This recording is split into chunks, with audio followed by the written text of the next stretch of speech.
I better not be getting sick because I'm going to Chicago later this week. Oh, jeez, I do feel a little peckish. It's not peckish. But when I went to see Into the Spider-Verse, we're talking about that living room theater before the recording started. God, we're not really. This is episode whatever. Who gives a fuck? Yeah. Right. Hey, audience, you're getting caught up. You're coming halfway into a discussion.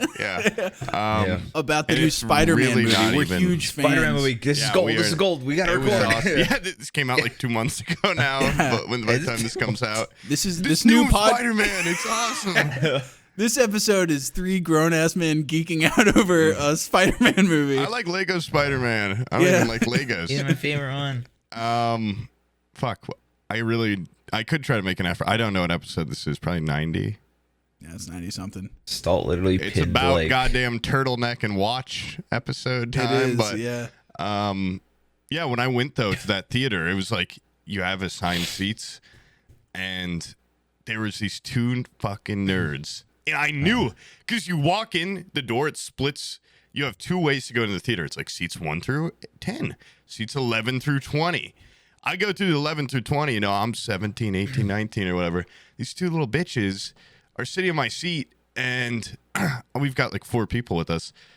And it's those 2, and then an empty seat, and then other people. So I'm like, we physically... Like, you guys, like, you gotta, what's going on here? Oh, no, I'm saying it wrong. On the other side, because I was like, hey, I think you're in my seat. Oh, no, you're on that side. We're in the right seat.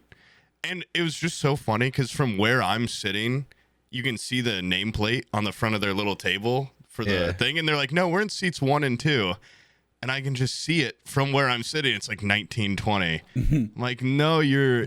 Like, I can see it. You guys are in... And I, like, show them my ticket, and they're like, no, man. Like, you're over... And I'm like, I don't know why I started getting so hot, but I'm just like, holy fuck. Like, no, you are not in the right seats. In a position where you know 100% you're right. Yeah, that's when the anger is justifiably... That's when it's just like... That's when violence is an acceptable response. Honestly, I should have cracked his neck. Spider-Man, get him with the web. Throw the hot burrito at his face. And they were like... At first, they were like, okay, just go, like... sit on the other side because like it is the same seats just on others. It's not like they took a middle seat, but there was only 2 spots open on their side. I'm like, those are your 2 seats over there. Yeah. And they were so I've never had people so adamant about like, no, this is where I'm like, dude, just look at the plate, like look at the thing. And then silence when they see it. They're like, oh, leave. I see them in the parking lot afterwards. I'm like, like, oh, I enjoy the movie. Not a word. I should have followed him home. I should have killed him. Honestly, I thought about it. I've just been getting those thoughts of this sounds so horrible for this public YouTube, just violence, just that's the new violence. America.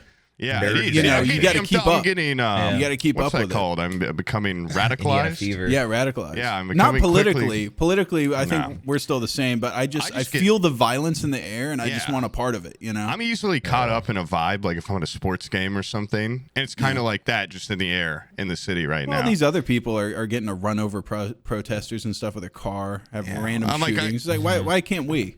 Yeah, like this guy just like sat in my seat for like an extra 20 seconds. Like I could have missed a preview.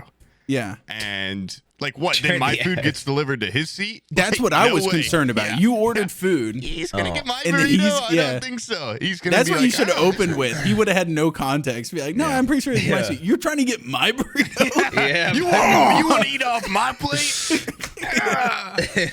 Dude, I on the road yesterday too, I was jam-packed between... I had like the classics. I had... one of those fat ass trucks where they've got 4 wheels in the back, you know? Yeah. It's like a 6-wheel truck. Yeah, they look dumb as shit. I'm in the fast lane going like 15 and 20 above, and he's right on my tail, and he finally gets to the room. He speeds up, goes right in front of me, slows down. Oh, the classic. And it's just right in front of me. And then a BMW, I'm already hot. A BMW gets right behind me where I can't even see their fucking headlights. And they're like sandwiching me, and I was like, you know, for a moment, I'm like, if there's a way I can actually kill all 3 of us, I will. Like, I'll end it just to take you 2 out. And I didn't see any total good. I saw a couple options where I kill one or the other. Yeah.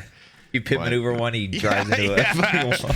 Yeah, I'm not like an expert driver. I couldn't really do any Fast and Furious slide around, maybe jump in their window or something. That's why you need to always have one of those Mad Max like explosives on a stick ready so you can get up out of your sunroof and throw it. Dude, imagine how scared they'd be if I came up out of the sunroof. I'm like a bald with completely ghost white. Yeah, you know you're in trouble when the guy pulls out the chrome spray paint before an altercation. That would back up 50 feet if that happened to me. I get my guitar on the roof. That would be so badass. Yeah. Is that, I almost asked the dumbest guy. Is it legal? Like, are you allowed to just like get a little on your roof? Like, I don't know. You're not hurting brandish. Yeah, bomb. Like they've got like hook thing where they can like glide around while they're playing guitar. That would be just like run across their rooftops, big circle. I think there is some rules against being a distraction on the road. But you know what? If you're tailgating me, I think those should be able to be skirted. You don't even get tailgating like that. I never. It's like, what if I have to brake for something? Yeah, like you're fucked. You know, like what is? I don't know. And I had my dog in the car, so I was really getting mad because I'm like, that's why sacred. That's sacred cargo. Yeah. They need to make. I didn't ultimately crush us. Like, for like my kids, they got the car seats that are just padded to hell and back. And they even have like a Formula One style little thing. So like even if we get into like a weird T-bone, I want to get into a mangled wreck. With it can't like snap their neck or anything. I want to try it out. And they don't have anything. They don't have an equivalent for dogs. I feel like dogs are just, if you get into a car wreck, they're just gone. Yeah, I know. It's really. And the way scary. my kids have been acting, I feel like I want to save the dog more than the kids sometimes. You should start putting the dog in the middle seat. Yeah, just wrap the kids in like bubble foam or whatever. What are they called? Bubble wrap. Bubble wrap. That's the word. Yeah. Wrap them in. What's it called? Bubble. Wrap them in bubble. Dude, it's bubble too early. Bubble plastic. Too early. It's 1:39 p.m. It's the middle of the fucking day, dude. I do need this Celsius to get off a little bit. I was about an hour ago. I mean, my hair's still soaking wet. Cheers. What flavor you got? I got mine's kiwi guava. Have you had this one yet? Delicious. It's lemon limey. No, I it's like a 7-Up. I got Abby to buy a big it's a multi-pack and it has 3 different flavors because I like the wild berry or whatever. You like kiwi? No, I don't. This was the mystery. This is the mystery flavor. By the way, ever since you talked about the Celsius stock, I went and checked it out. I feel like it's capped. I was just about to say I wish I had bought more before we start plugging these every podcast. Yeah. Right. I think it capped. I looked at it. I bought 1 stock just so I could keep track of how it's doing, and I feel like I missed the wave. It's gone. Well, dude, I missed the wave because it was when theirs is just starting and everything else was failing. I did the classic. Like I'm just basically financially illiterate. And I'm like, oh, my stocks are going down. Like, I'm going to not put any more money into this, which I'm like, I know. I'm like, you buy the dips. Yeah. But I just stopped putting money because I was like, it's can't. It's discouraging. Like, you see the red. You see the red arrows. It's discouraging. Yeah. And I had a lot of friends being like, buy Ethereum and trust me. And I'm like, okay. And then now I'm still never going to financially recover from that. And Celsius, like I said, about like 2. I'm like, this has been my most profitable return of my entire life if I had just put the money I put into other shit. I know it's like you always are like, if I adjust. Well, people are talking about you it. Want me to get you on the latest? I don't know if it's a publicly traded company. Oh fuck! But on Amazon, not this fucking. What is that? Oh my god, that shit is gone. It's gone.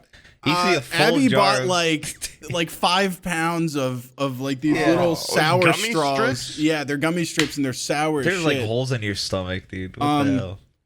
I am kind of concerned about it because like the typical sourness of sour straws. Like this isn't a name brand, so they kind of went wacky mode with the amount of sourness. Yeah, it's not regulated. Approval. Holy shit! Street illegal. This was completely full on Madeline's birthday. Nobody. I saw like one person try one, and they said that's a little bit too sour for my taste, and they put it in the trash can. So I had a full jar of these. I've almost finished them. I've had 2 blue shits since I started eating these because they have dyed my shit blue. You've eaten so many of them. And Wait, I have open sores in my mouth because they're too sour, and they're stripping away the inside. Too much sour shit like that. I love that. I feel like my teeth are going to be nubs. There's no way. It's eating me from the inside out. I had a jar just like that when I was a kid. It looks pretty similar. That was in a it was like a Santa Claus stuffed animal. I guess it's not an animal, a stuffed man. I don't know what you call them, like a plushie. And it had a jar built into it. And my grandma got it for me for Christmas. And it was just filled to the brim with like these little, they weren't sour, but just little candies. Yeah. And they were so fucking good. But it was a massive jar. And, you know, as a kid, like I wasn't really allowed sugar. So I just took that to the basement. And I remember over the course of like one day, I played Mortal Kombat. Was it Combat Cart or whatever? They had in one of the earlier Mortal Kombat. I just heard like a crashing noise on Xbox. They had like basically Mario Kart in it. It was really fun. And I just sat there and played that and ate the entire jar. And like, I don't know if I've ever been like more sick in my entire life than like the repercussions of like my body wasn't even used to it. And then I put like an illegal amount of just pure, I think they were mints that I just kept like, and they just all dissolve. I probably had like 800 grams of sugar like in one sitting. I just had 2 small slices of those sour things, and it hurts, dude. It physically hurts my mouth because I have like, I think I'm gonna get an ulcer in my stomach. I've eaten so many of them. Gargle some salt water or something. Yeah, that's not good. But these are great, dude. I'm gonna once I heal up, once my internal lesions are healed up, I'm gonna eat more of these. These are awesome. I eat 2 more of them. Unnamed sour straw company that put way too much sour on them. Are you gonna buy another jar? No, I don't think I should. There's like 3 left in there. Yeah, there's not. Well, the ones at the bottom are unfortunately covered with more of the sour sugar stuff. So I can't even give them to the kids. Pieces. Like the kids, I've never seen a kid turn down candy. My daughters are like, "I'm good. You can keep eating those. Those are a little bit too wacky for me." But and what are they called? I don't eat. They don't have a brand name, dude. They're just sour. Yeah, sour straw. Abby just found like sour candy on Amazon, and I was looking at the order, and it looks like it's just from some unnamed Chinese factory. It's you guys are acting like you can't afford some goddamn name brand candy. How much more? No, okay, let me tell you something, dude. I'm done buying name brand shit because. Like today, I was in a foul fucking mood before I like 10 minutes before we started this podcast. I was talking to BB and Muscle Bust, and we're laughing and stuff. It calmed me down. But before that, I was feeding the kids lunch, and I thought I was gonna be so nice. We got them cheese sticks that were Frozen themed. Oh, you know the movie Frozen. Yeah. And I got out 2 cheese sticks. I was like, "Look, Frozen cheese sticks." Gave one to Olivia. Gave one to Madeline. Olivia's had Elsa on it. Madeline's had Kristoff and his stupid fucking reindeer on it. And she had a tantrum at the table because she doesn't like Kristoff and she doesn't like Sven, the reindeer. Yeah. And it was like tears. And I'm like, once you take the cheese out of it, it doesn't matter. It's not like on the cheese stick, you know? Yeah, but it's endorsed by him. So your worry is if you got them like Twix and one of them got left Twix and one of them got right Twix, they'd be like, I wanted right Twix. Or what? Because like that's way different. That's like branded in terms of like, they're literally like, it's like a better and worse one. But if you got them like M&M's versus chocolate, you know, circles. No, I don't even want like anything on the packaging. You're just so pissed off about I just want branding. cheese. I want them to just get a fucking cheese stick from Why'd you buy the Elsa one, dude? I'm not buying them anything anymore. They're not getting SpongeBob Kraft mac and cheese.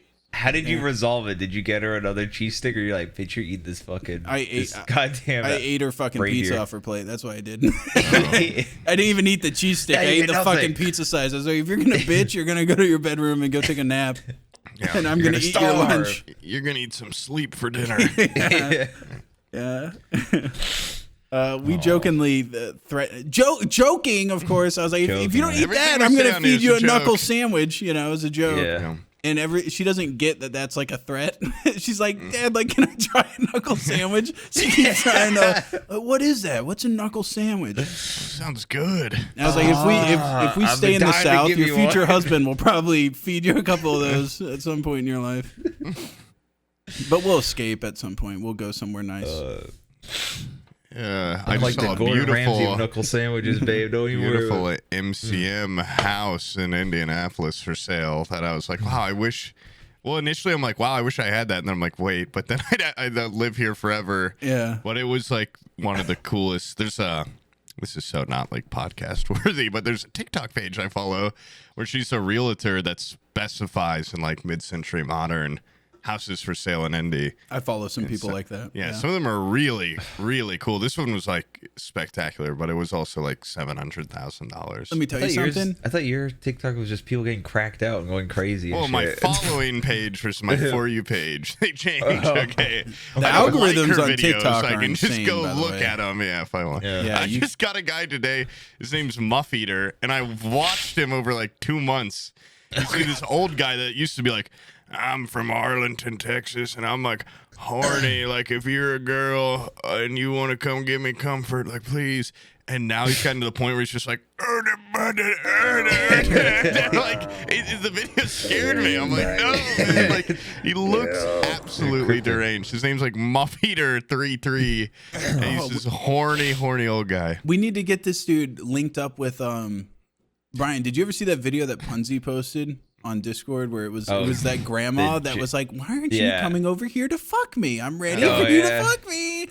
And she's all dressed up, and none of them want to leave the house. Yeah, that's the problem. They all want the fucking to come to them. They're not willing to venture out into the world to get the fucking. I was genuinely thinking, like, I wonder if I could buy him like a hooker, and then I was like, I wonder if that's like that's scary for the girl if you show up there and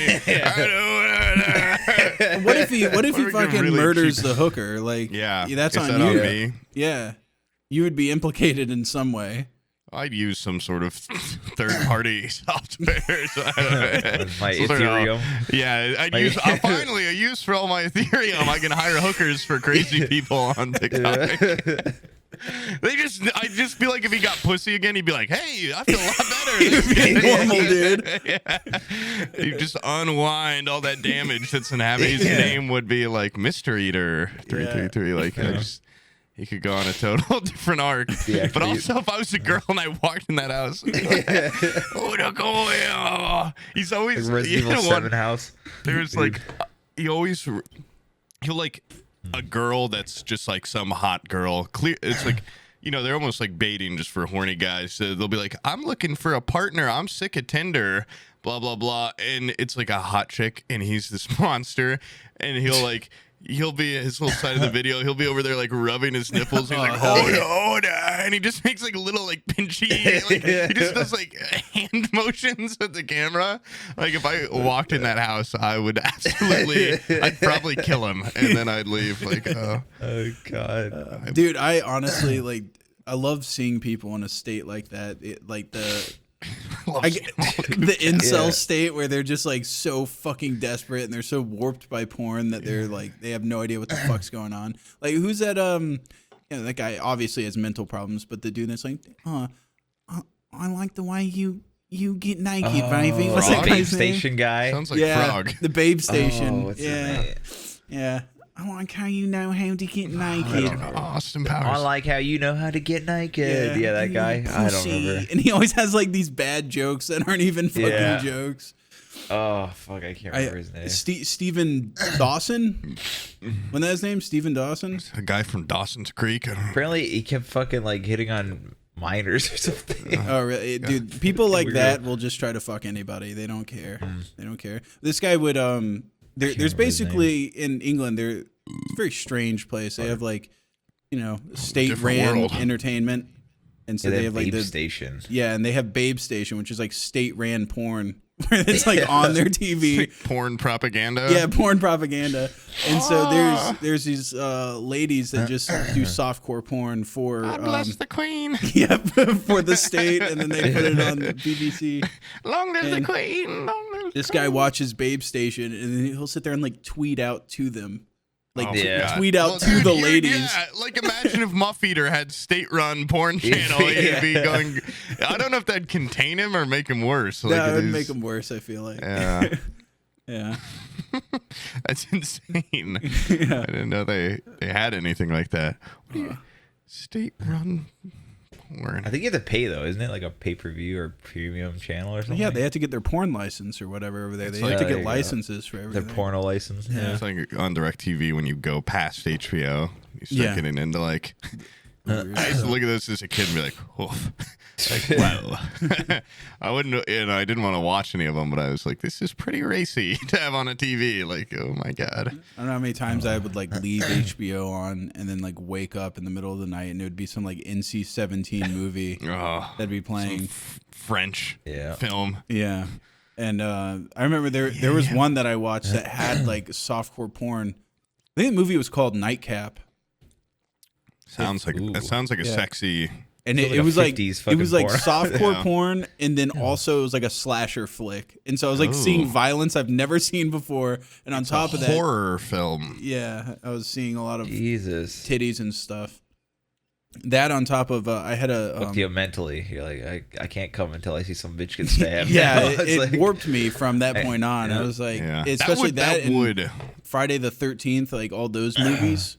As you get later into the series, they're like, oh, we really ain't got no story to rely on, so we need more titties and we need more gore. And so there would be sometimes skipping those films. You haven't seen those? I didn't know they've got some sort of titties in them. Oh my god, dude! The later ones, like once you get on up into the Jason series. There's just like bitches at the camp at Lake Crystal or whatever. They'll just have sex in tents, and then like while they're having sex, they'll just get their head cut off with a machete. Oh, I think that would ruin it for me. I don't know. I think that would. I saw that when I was like 11, and I was like, oh, that's what the sex is all about. Yeah. Like, okay. You're like praying mantis. Yeah. Great minds, Brian. Oh. going for the tongue kiss. God. And then I'm gonna kill you. Yeah, just like dude. Mantis. I remember in middle school there was a kid that got bullied for a long time after this. But have you ever seen someone that's popular in like the hierarchy and especially middle school because it's so fragile how quick you can go from popular to not popular. Like shit your pants or something, or have a rumor there was a kid spread. that went to go kiss a girl in front of a bunch of people. And he did the tongue, but he didn't know how to do tongue. And so he just put it really far down her mouth and she threw up on him. Oh, God. Yeah. She did like a gag and like a little. He's got like a fucking. Like a lizard tongue. Yeah, a really long tongue, or she has a really sensitive gag. Yeah. It was embarrassing for both of them. She gags and he the tongue's too much. That would be. That'd almost be life changing for that girl if a guy kissed you and then he threw up on him. Like, same for him. But around her no, actually, I think she walked away. Well, because she was hot, so she walked away like, I'm still the still the it girl. But yeah, he definitely fell. He fell from grace. That's go to a different school where they. And when he fell that far. I said, "Hey, you want to be friends, buddy? You're down here with me. Yeah, you down here with us now." And he threw up on you. I walked up to him, put my arm around his shoulder. I said, "I know a group that you'll fit in with nicely. Come on with me, buddy." And I walked him into the I walked him into the band room with me. The band room, dude. Yeah. Did you guys play any instruments growing up? I briefly learned guitar. That was it. Oh, really? Guitarist. Briefly, all right, play a song right now. Then. Oh shit, he did. There it is. Oh, I can tell. That's good. Oh man, I didn't, but I'm wildly jealous. I'm just always gonna be jealous of my little siblings. But my little sister she just had like a little concert she does one every year for her guitar. She's been taking lessons since she was like 4. And she's actually so fucking good at it. Yeah, she's so good at guitar now. And I'm like, I watched her last concert. I'm like, Jesus Christ. Like, well, I fucking suck. I suck at everything. And yeah. And I felt that way about my brother because my brother was always way more talented than me musically. Yeah. And I remember, this was fucked up. I've said this before, but I remember starting in band.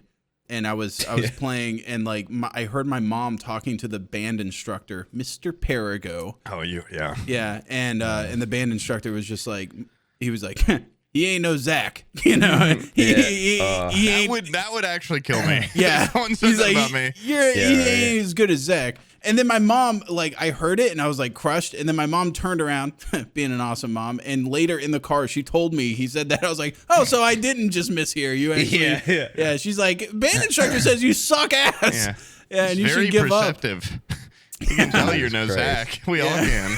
Yeah. But then I did get to see my brother also did he did drums, and for some reason I guess he had like a lessons at this church that we went to. But then they also had what are those called where you do like a performance to show how good you're doing, like a showcase. Showcase or whatever. They had that for like everybody, and so I went up there and played guitar. I played orally, which sucks. It's like one of the first things you learn on the guitar. I never got good at any instrument. But then my brother he was supposed to go up there and do some like drum set thing. And right before he went up, this girl went up there and sat at the drum set and basically did the ending of Whiplash. Oh my God, yeah. She just went up there and tore that fucking drum set to pieces. Like everybody was in awe. There was people in the front seat that were crying because it was, and it's hard to sit there and just tear up a drum set. And people go like, that's good because it's usually just the backbones of whatever you're playing. And I remember my brother was like, oh well, now I get to go up there and fucking suck ass compared to this lady. Yeah.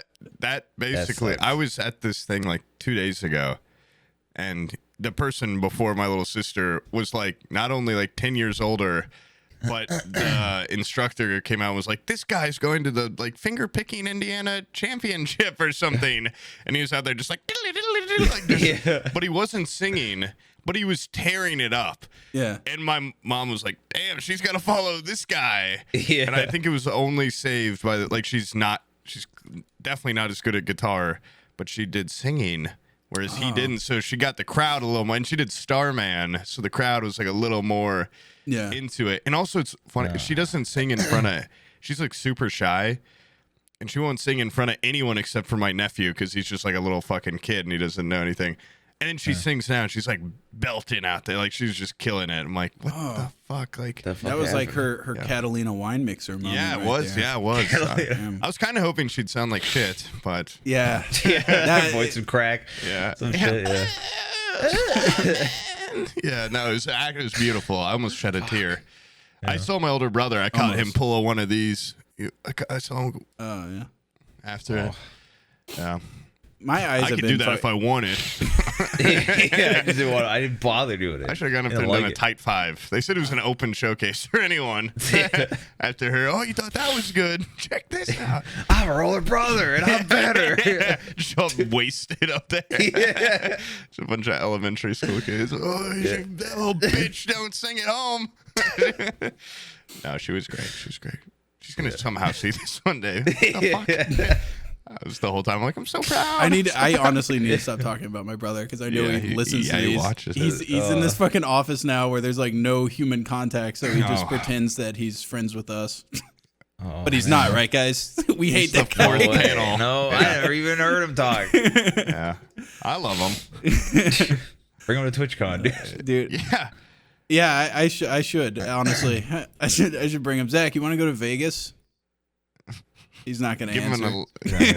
What are you going to text? He's just like silently tomorrow? sitting in his office listening to this. Yes, I want to go to Vegas. You have to reply right now or you don't get to go. Yeah. Well, I guess you don't want to. Yeah, this offer's basically got like a day left. And then I would have thought he would have liked that. That's sad that he didn't answer you. Oh, well. Yeah. I guess he doesn't want to go. Do you guys hear that Zuck and Musk are going to fight? Is that? I heard that Musk's mommy called it off. I feel like that was just like he was a total big boy. Well, he's a mother boy. Oh yeah, but they're gonna box but he's a mother boy. It's different. Yeah, but now Zuckerberg has absorbed all those people that he fired from Twitter, and they've made threads. Which I made a thread account, and I'm like, now like there's so many social medias owned by this one corporation that has a track history of like selling your information and stuff. I don't know. It just feels weird being under the so umbrella. Fucking out of it. I'm like, dude, just take my shit. Just like I don't even. Now it doesn't matter. It's like my online. phone, like sometimes I hit a good angle of my dick just in case like someone's watching. I'm like, what? Fuck it. Like, whatever. Like, what are you gonna do to me that I haven't done to myself? Okay. I feel like it's a little bit more important if you have a Facebook with like your actual name and shit. But I do. Yeah. Online stuff is like. I'm all just General Sam. I don't care if they saw that information, to be honest.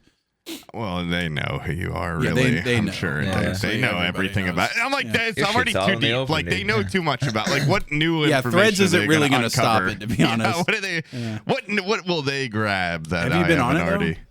I have, and I saw someone make such a great comparison that they were like, it's like its current state, the way people talk on there, it's like video game fucking social media.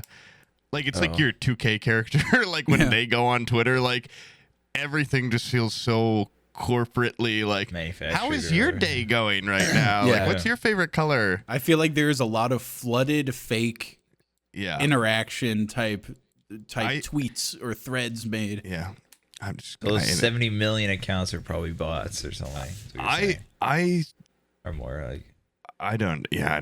I'm It like is the remarkable 70 how millionth. quick you can get traction on there because it is tied to like Instagram, and so I think they just go like, oh, these are they recommend, because I follow nobody on Threads, and it's basically the same feed I have from Instagram. Oh, you but in don't text follow me form. on Threads? No, I didn't even know you had one. I didn't know you had one. I followed either. Peanut. I made one thread You followed tweet. Peanut. Yeah, Okay. I just saw it and I was like, all right, follow you back. look 'em up. But I made like one thread thing and a bunch of people liked it, and I was like, there's no way this is organic at all. Well, to from what I've seen, all your Instagram followers, when they join, there's like an option like, do you want to follow all the people you already follow on Instagram? And then also it like, because there's not really a curated like people you follow page yet, it like puts it with everything. Yeah. But your first thread, it promotes, like it sends out your first one is like their first thread.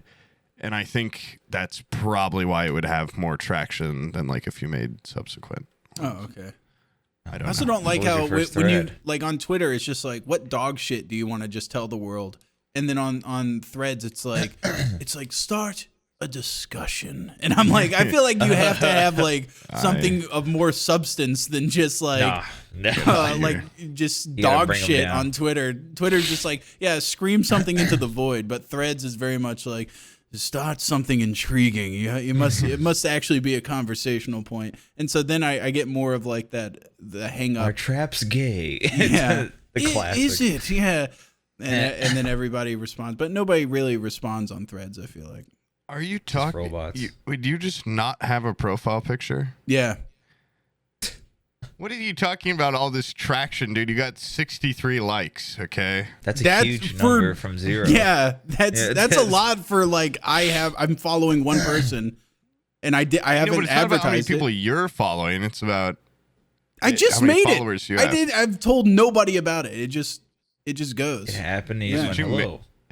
That's what I'm telling you though. Like if they follow your Instagram, they'll see it. They have a thread. Then they'll see it. Okay. Yeah, they'll probably see it. That's kind of cool. You should get a goddamn profile picture. This looks like you look like a bot. Like a bot. I have spent. I fit in. Then I fit in with with 90% of the people on that fucking on that thing. It seems like a lot of people. Like I've seen a lot of like Vine stars and early YouTubers like try to grab. Like we're back. I've seen people I haven't seen since 2012 be like, "Hey everybody, how's it going?" And they've got like 20,000 likes. I'm like, they've been on Facebook for like 5 years waiting for something like this for their big break. Yeah. Well, honestly, that might be a good what is that called? Transferable audience or whatever. Because I know when Facebook Gaming was trying to be big, they would go after all the big names of YouTube back in the day, and they would give them ridiculous contracts for insane amounts of money. But the problem is that when those people got like the Mixer contracts, and then Mixer went under, and then they came back to Twitch and found relevancy again. Facebook Gaming's never going to run out of money, so they got their contract for like, you have to stream on Facebook Gaming for this amount of time. Yeah. Facebook's not going to go under. Those people basically just career suicided in order to get a big check. And maybe they're the ones that are like, hey guys, I'm still alive. Yeah. Do you miss me? Hey, y'all. I was big on YouTube in like 2015, and then I got that big Facebook gaming contract. Dude, it's like on Facebook. I don't even know why, but I think because I was like 10 years old when I made it. But I'm like friends, like back in the day, like you'd be friends before you like follow. Like I'm friends with like Adam Sandler and Kevin Hart or something, but you just sort following them, like you're not actually. And they just post for years. Like I'm like, there's no way any of these people have ever. And I follow like that comedian like Fluffy or whatever that from like because I was 10 years old, and they just post like every day for like 15 years. Like they've never even seen. They've never even seen their pages. But it's always like, hey everybody, how's your day going today? Like Adam Sandler here. Like I'm having a great day. And it's like exactly how people talk on Threads. It's like social just media like managers. It's like not a bot in the sense of like, oh, it's like they've got something automated to just every day be like, hey, what is going on, everybody? How's it hanging? It's so unnatural. That's what I'm gonna just. I think Garth Brooks got roasted alive for basically doing the same thing. Oh. Where he did a video version, It's like that. Hello. Yeah. Hey guys, how you doing? It's me, Garth Brooks. I just want to interact with you guys. I'm just like you. It's a very strange video, and it's very unnerving because he's trying to be like a regular person when he's definitely not. I don't think he's experienced normalcy in like years, but it's like, but like our parents' generation have like parasocial relationships on Facebook with like the Adam Sandler page and stuff. No, like people have with like Forehead Fables and things. Like I'm like the fourth guy listening in. And like I see everyone, there's thousands of comments like, love you, Adam, love you, Kevin Hart, like thank you so much. I did that shit when I was, I don't remember if I've talked about this before, but I like really tried to work up my way in this Bengals fan page when I was like 12, and it was just run by a bunch of old, now I see like sexist dudes. And I was like this little kid in there, like trying to work my way up the ranks. I wanted to be an admin so bad because I thought a Bengals page, a Bengals fan page that probably had like 800 members. Yeah, but I was like, this is huge at the time. Like this is a massive amount of people, and I thought it'd give me fulfillment. Or fulfill me. It would fill me. These guys would. Yeah, these old racist guys. These old racist, homophobic, sexist dudes. You know what, though, I will say? Every year on my birthday, they still wish. I haven't posted in like 8 years. They still wish me a happy birthday, which is, I don't know if it's creepy or nice. Wait, you actually had like a rapport on there with those people? Yeah, dude. I worked. Yes, we would like talk all the time. Like me and these old guys Christ. about the Bengals and whatnot. And we would get got by pages like that all the time. Me because I was 12, them because they're stupid. They're just boomers. Where like we would add like Rudy Johnson, like we'd think it was the running back for the Bengals, and they'd have like 100 followers or friends. Yeah. And we'd get them in there, and everyone would be like, we'd have a group like message about like, okay, everyone like be cool. And everyone's immediately like, oh my God, I love you so much, Rudy. Like, will you like, sign my page. And we just do that all the time where we'd think we got like a Bengals player in the fan page, and it was never them, or they never applied, or be like, oh my God, it's like TJ Houshmandzadeh. And they'd have, everyone would fall for it every time and like freak out. And I eventually got admin status, and it's like as soon as I achieved that, I just stopped. It's like I had reached my goal. You reached the peak. Also, the Bengals were like the consistently like worst team in the NFL for like that entire span of my life. And it's like morale started getting pretty low in there, dude. Yeah, well, like morale though was getting like low in that group chat after like 8 years of like, no playoffs again. Okay, well, like what are you guys looking forward to next year? Like it was an interesting time in my life. It was also the era. Did you guys ever do like make fake Facebook accounts to try to like what's that called? Catfish your friends or anything? I'm yeah. I'm not gonna lie to you. I made a Facebook pretty early on, but then so did some of my family members. And the second like family starts being my friends on a social media thing, I get rid of it. Yeah. And so I just I quiet quit that shit. I just logged out and never logged back in. I didn't like delete my account. I was just like, I'm out. It was like a shameless era of like social media being new to so many of us that I had all my family on there, but I'd also be like for a TBH, and the girl would like, I'd be like, you're cute. Like, I'm like, my grandma's watching this. Like, I'm so shy about that shit in real life. Like, I just felt different at the time. And like, also, I went through my Facebook like a month ago. I was just going, I go down trips down memory lane all the time on like different social medias. And I'm pretty sure I was like borderline illiterate until like high school. Like I was really, really bad at spelling. Like I had like 5 different messages saying like I wrote this from, and I spelled wrote ROTE every time. Like I wrote this from my DS. I wrote this from my PSP. Like. Dude, you were plugged in. You were logged into Facebook, Facebook on all my phone. Yeah, dude. It was like on the web. Get on your PSP, dude. It was, and like I don't know. It was. I wish it'd be hard to find the screenshots right now, but I took screenshots of a lot of funny, just like my friends and I all just being like the dumbest. It's just cool to see like me as a little kid. I don't remember what it's like. It's not like the last time I got on Facebook, I was looking at, we used to have a group chat. I don't know. What? It's not group chat. What are those called? It's just a Facebook group. Yeah. And we would make old Rage comics. Oh God. Yeah, it was. They were handmade Rage comics from me, Steve, and there was this alcoholic kid, Tony. That we would, I've heard of Tony. Yeah, and we would all make Rage comics and post them in this group. And going back in there, they are, first of all, not funny. Second of all, there is just a lot of heinous, angry, shit in there mean too. Shit. Yeah. Just well, us ragging on Tony's girlfriend. So angry. Us shitting on Tony's girlfriend. Us just like shitting on each other. Steve just being There's a Photoshop racist. picture of his girlfriend with that stupid baby. Yeah, that baby face. Yeah, dude. We did like a face swap with Tony's girlfriend and a baby, and then she saw it, and it was like game over from that. She got really fucking mad about it. It's that baby that looks like he's holding his breath. It's like a famous picture. By the way, did we ever? I think we have. I'm sorry. There was a. Did we ever say the story about Steve getting ghosted by Tony at the golf course? Yeah. Okay. That is still so fucking funny to me. I they had a shared trauma. They had such a shared trauma, but like a shared history of that Facebook group. Come on, dude. When you make Rage comics together, that you're brothers for life. I can't even, dude. I have better luck finding the Photoshop than the original, but I definitely like. I made some.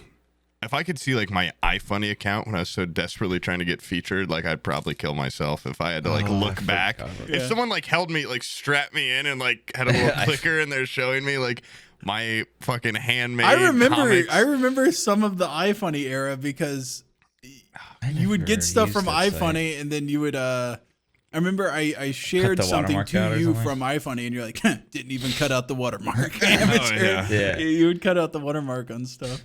Well, because it's like it's a sense of shame. Yeah. Like if you have an iFunny account, it was it was a very easy way to get made fun of if you post something it's got like made on iFunny. I definitely had some mean ones too. Like I remember there's this person on like our Rust group that was just like ugly, and everyone made like Photoshop like making fun of them. And it's just shit where now it's like I just watched a TikTok yesterday. You watch a TikTok that changes your life.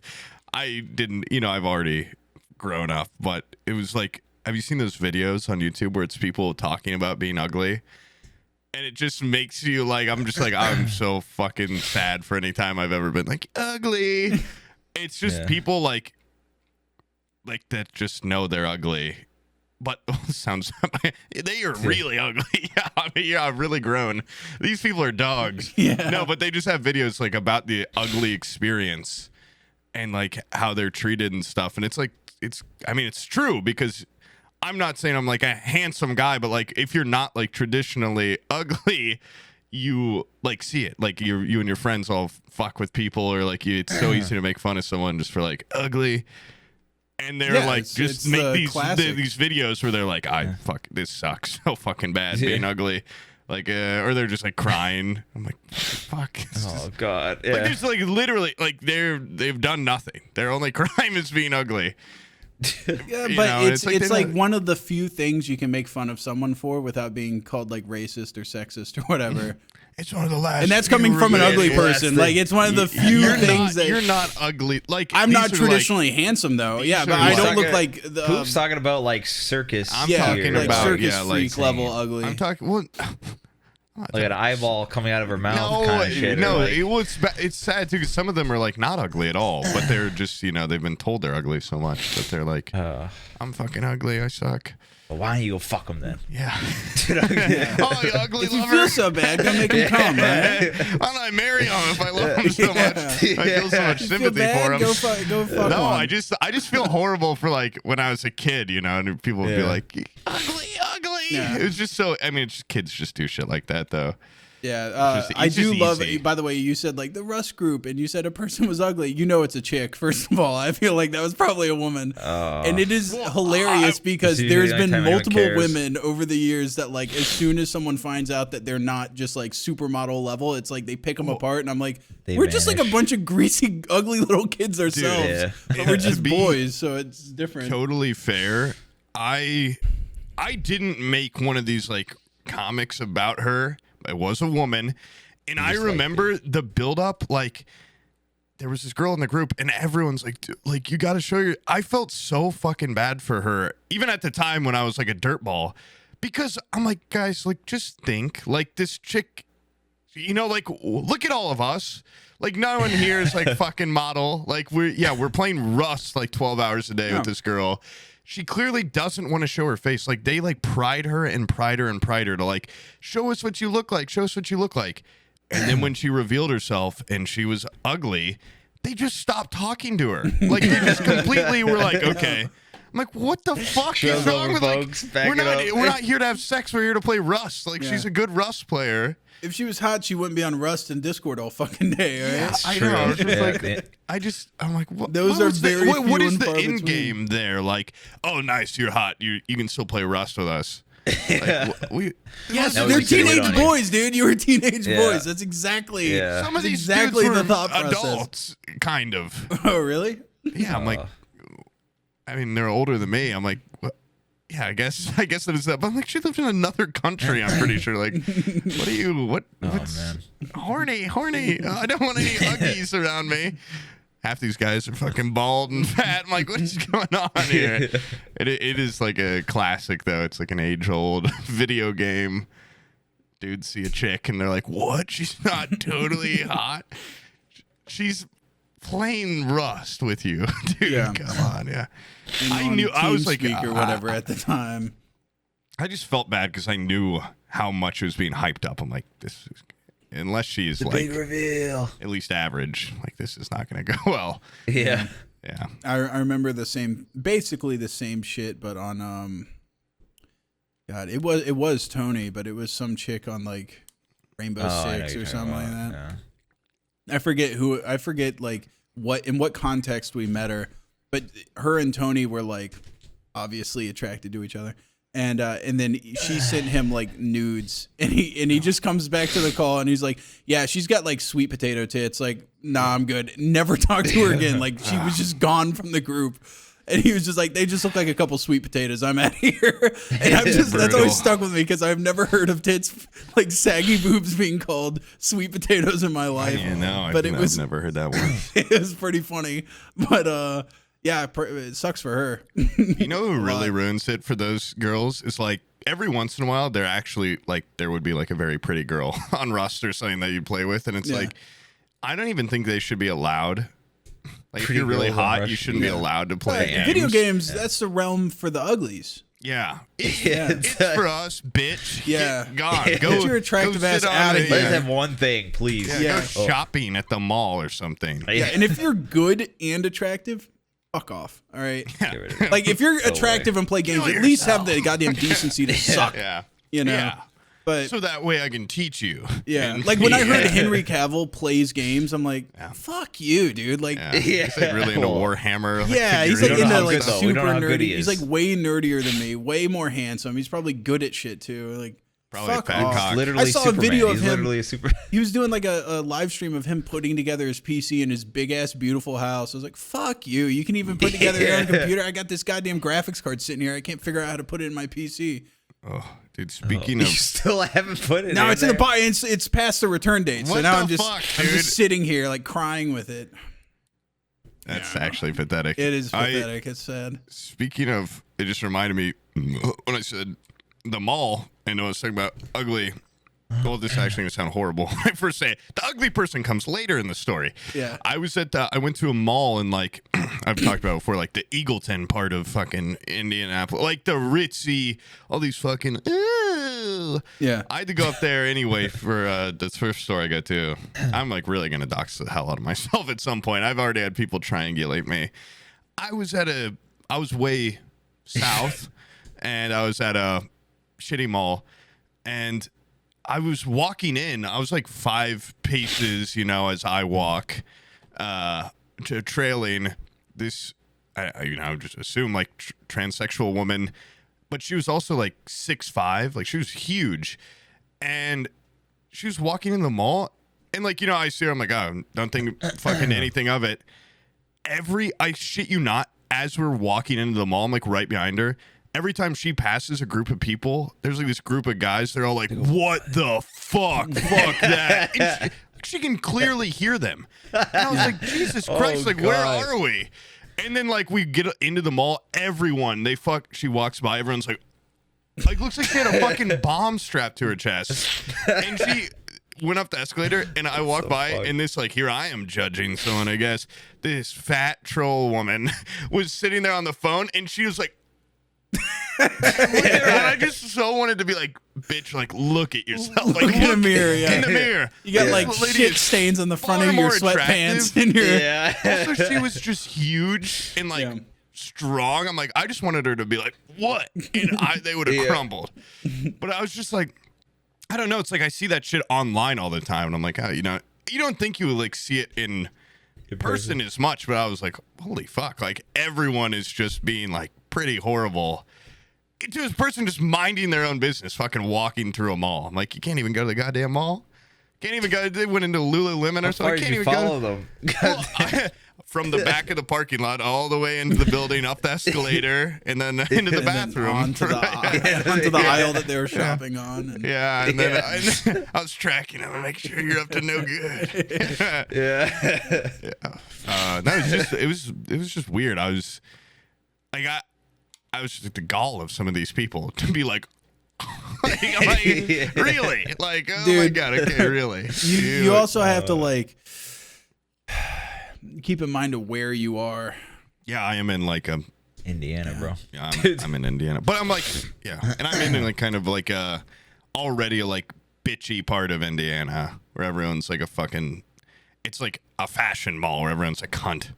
All the stores, everyone's like, ew. I got like, what's that movie where that actress goes in the store and they're like, you can't shop here, and then she comes back later. Yeah, Dirty Woman. I got Dirty Woman at the Lululemon there. Dirty Woman, they paid me no mind. And then I came back later. I'm like, I'd like a pair of shorts, please. And I saw the price tag. I'm like, oh fuck, holy shit. You gotta put your money where your mouth is, dude. If you think you're ritzy enough for that, I'll buy a pair of socks, please. Bitch. Yeah, I showed her. Yeah, no, it was overall. That was a great day at the mall for me. I ended up buying some tops, and I went to Banana Republic, got some discounted jeans. It was good. Here a little bit further down the country in the south, my brother had, I think it was just like Pride Month, and he had like a pride flag on his, like that little garden that's around your mailbox. Sometimes people make I know he like those. he like stuck one of those like in his little mailbox. Mostly because he had like one of those guys that just has. That's a sin over there, dude. Have you ever seen those people that just like make their political thing like their life? There was his next door neighbor had like MAGA, like Trump 20, like everything, like decals on his car, the whole nine. Probably had like Trump hubcaps and shit. And my brother was like, I'm gonna fuck with him, so he got like a little pride flag and put it there. And on his like Ring doorbell. He noticed like one day his fucking RPG. No, it wasn't even that guy, which is what's funny. He like comes home and I think it was like burned. Like the flag was fucked up. It was like on the floor and it was like burned. And he like went and looked back at the Ring doorbell footage. And this 12-year-old kid is like riding his bike and he like rides by the mailbox and then fucking hits the brakes, stops, backs up and looks at it and goes, "Ew, that's gay!" And then fucking came back later and like did like a goddamn Fight Club like terrorist attack on the flag. Burned it. He was thinking about that all goddamn day. Yeah, he's like, that gay ass flag down there. He had a whole plan. Yeah. He went home and devised that he stole his mom's fucking crack lighter or something and came back and torched it. You can't even like punish him for that because people would probably applaud him there. Yeah. They'd be like, "Oh, what a hero!" Yeah, he was probably the hero of the neighborhood. Have you seen that video on Twitter recently of the little kid where they were like, bullies put a pride sticker on him, so he came back to school like this, and it's a little. I mean, I'm a bully, dude. He's a little fat kid, but he's wearing an American flag cape. He's got American flag pants and shirt and a little hat on, and he's like, now he's going to school to like show them. I'm like, that kid is going to get absolutely brutally bullied on this day. It was on Twitter like yesterday. But he just looks so funny. He looks like a little superhero or something. Like, he looks like... I'm like, dude, like, you really, like, this kid what do you think is... they're going to do? All salute him and shit? Yeah, like, like, nah, dude, kids are... By the way, that's so transparent. Kids at that age are like... Yeah, they I feel like we peak in our ability to bully and our ability to see through people's weaknesses at that age. Like the middle school age, you are just like a surgeon of being an asshole. Like you were just so precise and being able to see people's insecurities. Oh, we put a pride sticker, and the next day he comes in with a bunch of American flags. I know, that's what I'm like. We got to him. We got to him. That's a soft spot. Yeah. Like they're gonna kill that. They're gonna find a way of doing it with their words for sure. Yeah. I don't know. I was just brutal looking. There was a kid. There was like this little fat kid that I went to school with. That I hate little fat kids. God, I hate them. He would get off the bus, and his house was at the bottom of the hill on my street. And he'd get off the bus, and in order to run home really quick, he realized if he just ran, his backpack would fall off his shoulders. And instead of just like putting his thumbs on the straps and running, he ran like Super Mario when he gets the wings. So he would just like run with his arms straight out. He looked like a little anime character. Free way to run, yeah. And very strange. But, everybody made fun of that kid. Everybody bullied that kid, except for Abby. Abby dated him for a very short time. Ended up marrying him. Yeah. But what's funny is my brother remembers people from my childhood better. He's much more social than I am. He remembers them better than I do because he just sends me the booking report. That kid is in prison all the time. He gets picked up, thrown in jail for a little bit for like selling pills and shit or doing some weird stuff. Oh my God. But trying to run away from honestly, the cops like he this. went from looking like a dweeb that runs like this with his backpack to now he looks like somebody that would fucking eat your face off or something. You guys turned him into that with your bullying. He was just a little kid that loved Mario. He loved life. He loved life. And then it's like you beat the fucking the devil into him. Yeah. He probably would have been successful. President. He could have been kid president. Yeah. Abby would probably have a much happier marriage if she would have stuck with him and we hadn't bullied him. She actually dated him? Yeah. Yeah. I thought you were making a joke that you were that kid. Seriously. Yeah, she did. She's got a good track record. I know. You and that kid. Yeah. That's the kid. I've told this story. That's the kid I shot in the face with a paintball gun. I made his lips swell up really big. Oh my God. I fucking scoped him right in the face from up the hill. He eats you one day, dude. You really tormented this kid. Yeah. The fuck? Okay, let me tell you something. He tried to get me back. All right. He did. Little kids do this shit where they will fuck something up and then blame it on somebody else. He chopped up his garden hose with a machete at his house. And then his stepfather found it. And his stepfather was like, he worked at FDLE, which is like for the Department of Law Enforcement. It's like state police. He was like a state policeman. Probably beat him. And yeah, he had that kid in a fucking chokehold, I'm sure, and was like, "You little fuck up! Why'd you do this?" And then he blamed it on me, like Mario. Yeah, you little gay running weirdo. Run like this. Coming home one day with your lips all big. What the hell happened to you? What was that for? The kid up the hill shot me in the face. Boy, you cried wolf. Dude. Yeah. But he blamed you for the hose? Yeah, he blamed me for the hose. And his stepfather like came up there and talked to me and was like threatening me and was like, "You chopped up our hose with a machete." And I just like said what he said back to. Have you ever done that before in like an argument where you just repeat what they said to you to make them sound stupid? Have I ever repeated what someone said to me in an argument to make them feel stupid? No. Can't say I remember time where I've done I was like, so you're saying I walked all the way down to your house and chopped up your garden hose with a machete and then walked all the way back up to my house? That's my grand crime. And he realized like how fucking dumb it sounded as he was accusing me. He was like, it was obviously just my son. Like, why the fuck would you come down here? And I was like, I'll shoot him in the face with a paintball gun from a distance, but I ain't going down there and chopping up your garden hose. That's just dumb as hell. That's just proper. So he never even got fucking revenge. No, he didn't. It backfired. Yeah. Oh, by the way, that was me shooting him in the face. That was the moment where I was the hero in that scenario, and that's how I got Abby. That's how I scooped her up. That's how he was like trying to make her play Mario or something. You shot him in the head. No, I think he shot her with an airsoft gun. Oh. Yeah, he tagged her with an airsoft gun. So I went home and got my paintball gun, and I fucking my Tipman 95 for any paintball enthusiasts out there. I had my Tipman. My extended hopper. Yeah. Now I only needed one for this baby. I didn't even have the hopper on. Pulled the hopper off. Just put one in there. A little ball. And one frozen paintball. Yeah, knocked out all of his teeth. They all fell on the floor like piano pieces in a cartoon.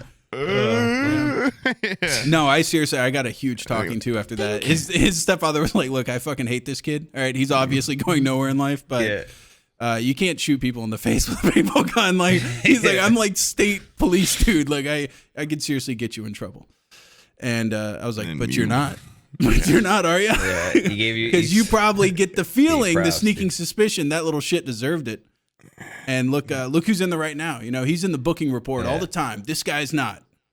He was After you got that talking to, you made a plot to chop up his garden hose with a machete in reverse. Yeah. Okay, the problem is when I was talking to his stepfather, I laid down the foundations of like, look, this kid's obviously bad. Like he probably did something to deserve it. And then he can't just be golden for the rest of his life. So of course I went back to his house at night, chopped up the garden hose, so that then it would be like he has a track record. And then every 5 years or so, I slip pills on him and I call the cops and then I get him arrested. So his stepfather knows this kid is a problem child. This guy.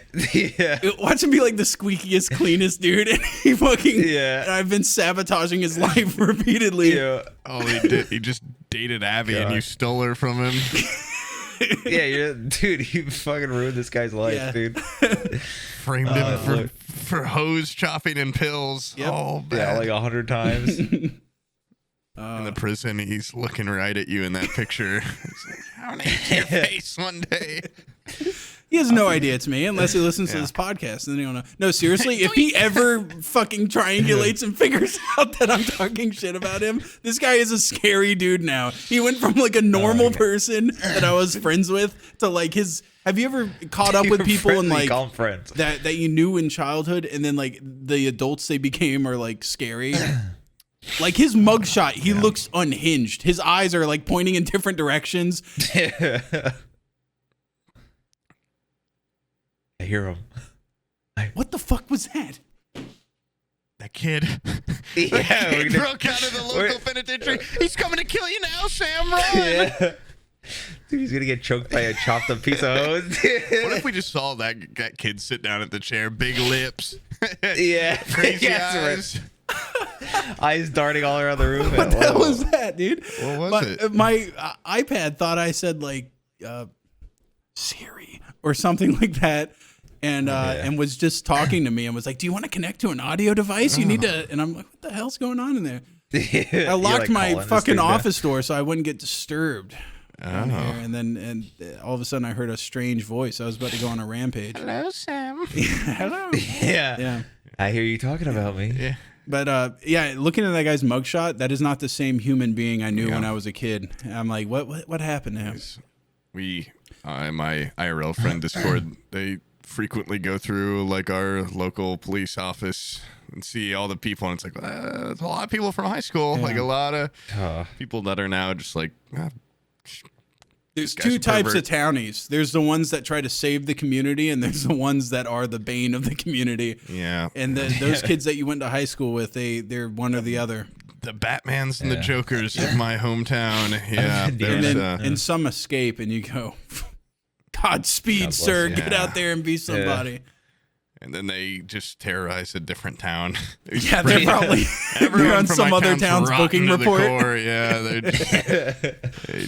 there's no good that comes out of where I'm from. Yeah, we should really not let you guys move states. To be honest, Indiana people should be contained into their own borders. Dude, I feel like there's some states that you shouldn't be able to escape. Indiana being one of them. Florida is a much more primo and crazy. Mississippi, really, it's not too bad. There's horrible little parts here and there. There's some beauty. Okay. What the fuck is with St. Louis? I did not realize St. Louis was that violent. What state is that? Yeah. It's in Missouri.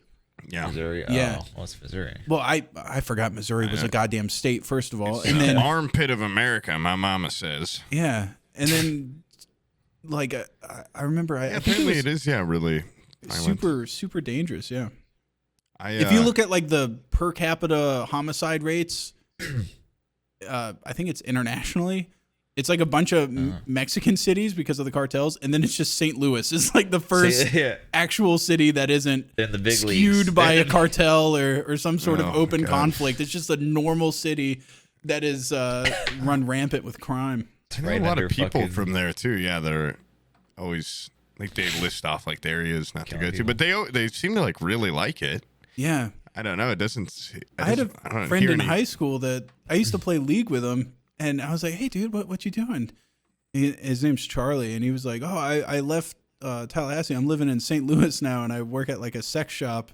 And I was like, "Oh, St. Louis," and I looked it up, and that's when I got the first inkling that it was a horrifically dangerous place. I was like, "Oh," so he's like, "Yeah, my shift's from 3 a.m. until whatever." I'm like, 3 a.m. sex shop in St. Louis, This guy's probably got 2 years left before he gets shot in some weird altercation. Batman. Yeah, it seems like not the safest profession in that city to. I don't know who the fuck shoots a cashier at a sex shop though. I mean, I guess the worst place would be a convenience store owner or some shit probably. At that time. Do you want to hear a tragedy?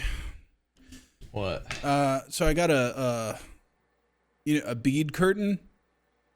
Okay. Your little door things, bead curtains, and it's for a double width door, so it's more of an archway type thing. And I just wanted to kind of make more of a a localized, make that one room more of its own private room for when Bizzle gets here. So I was like, hey, I'll get a bead curtain. It's not really a door, but it's just something to kind of divide it for when he's over here, so he feels like he's more in a private room. Yeah. And so I ordered the bead curtain, and then I got here, and I was like, oh, shit, this is only for, the width of a normal door. I forgot that this thing's double the width of a normal door. So I went back to Amazon in my orders, and I ordered the exact same thing. Got a second one. And it comes in, and it's a completely different fucking color. It's instead of it being dark wood, it's blonde wood.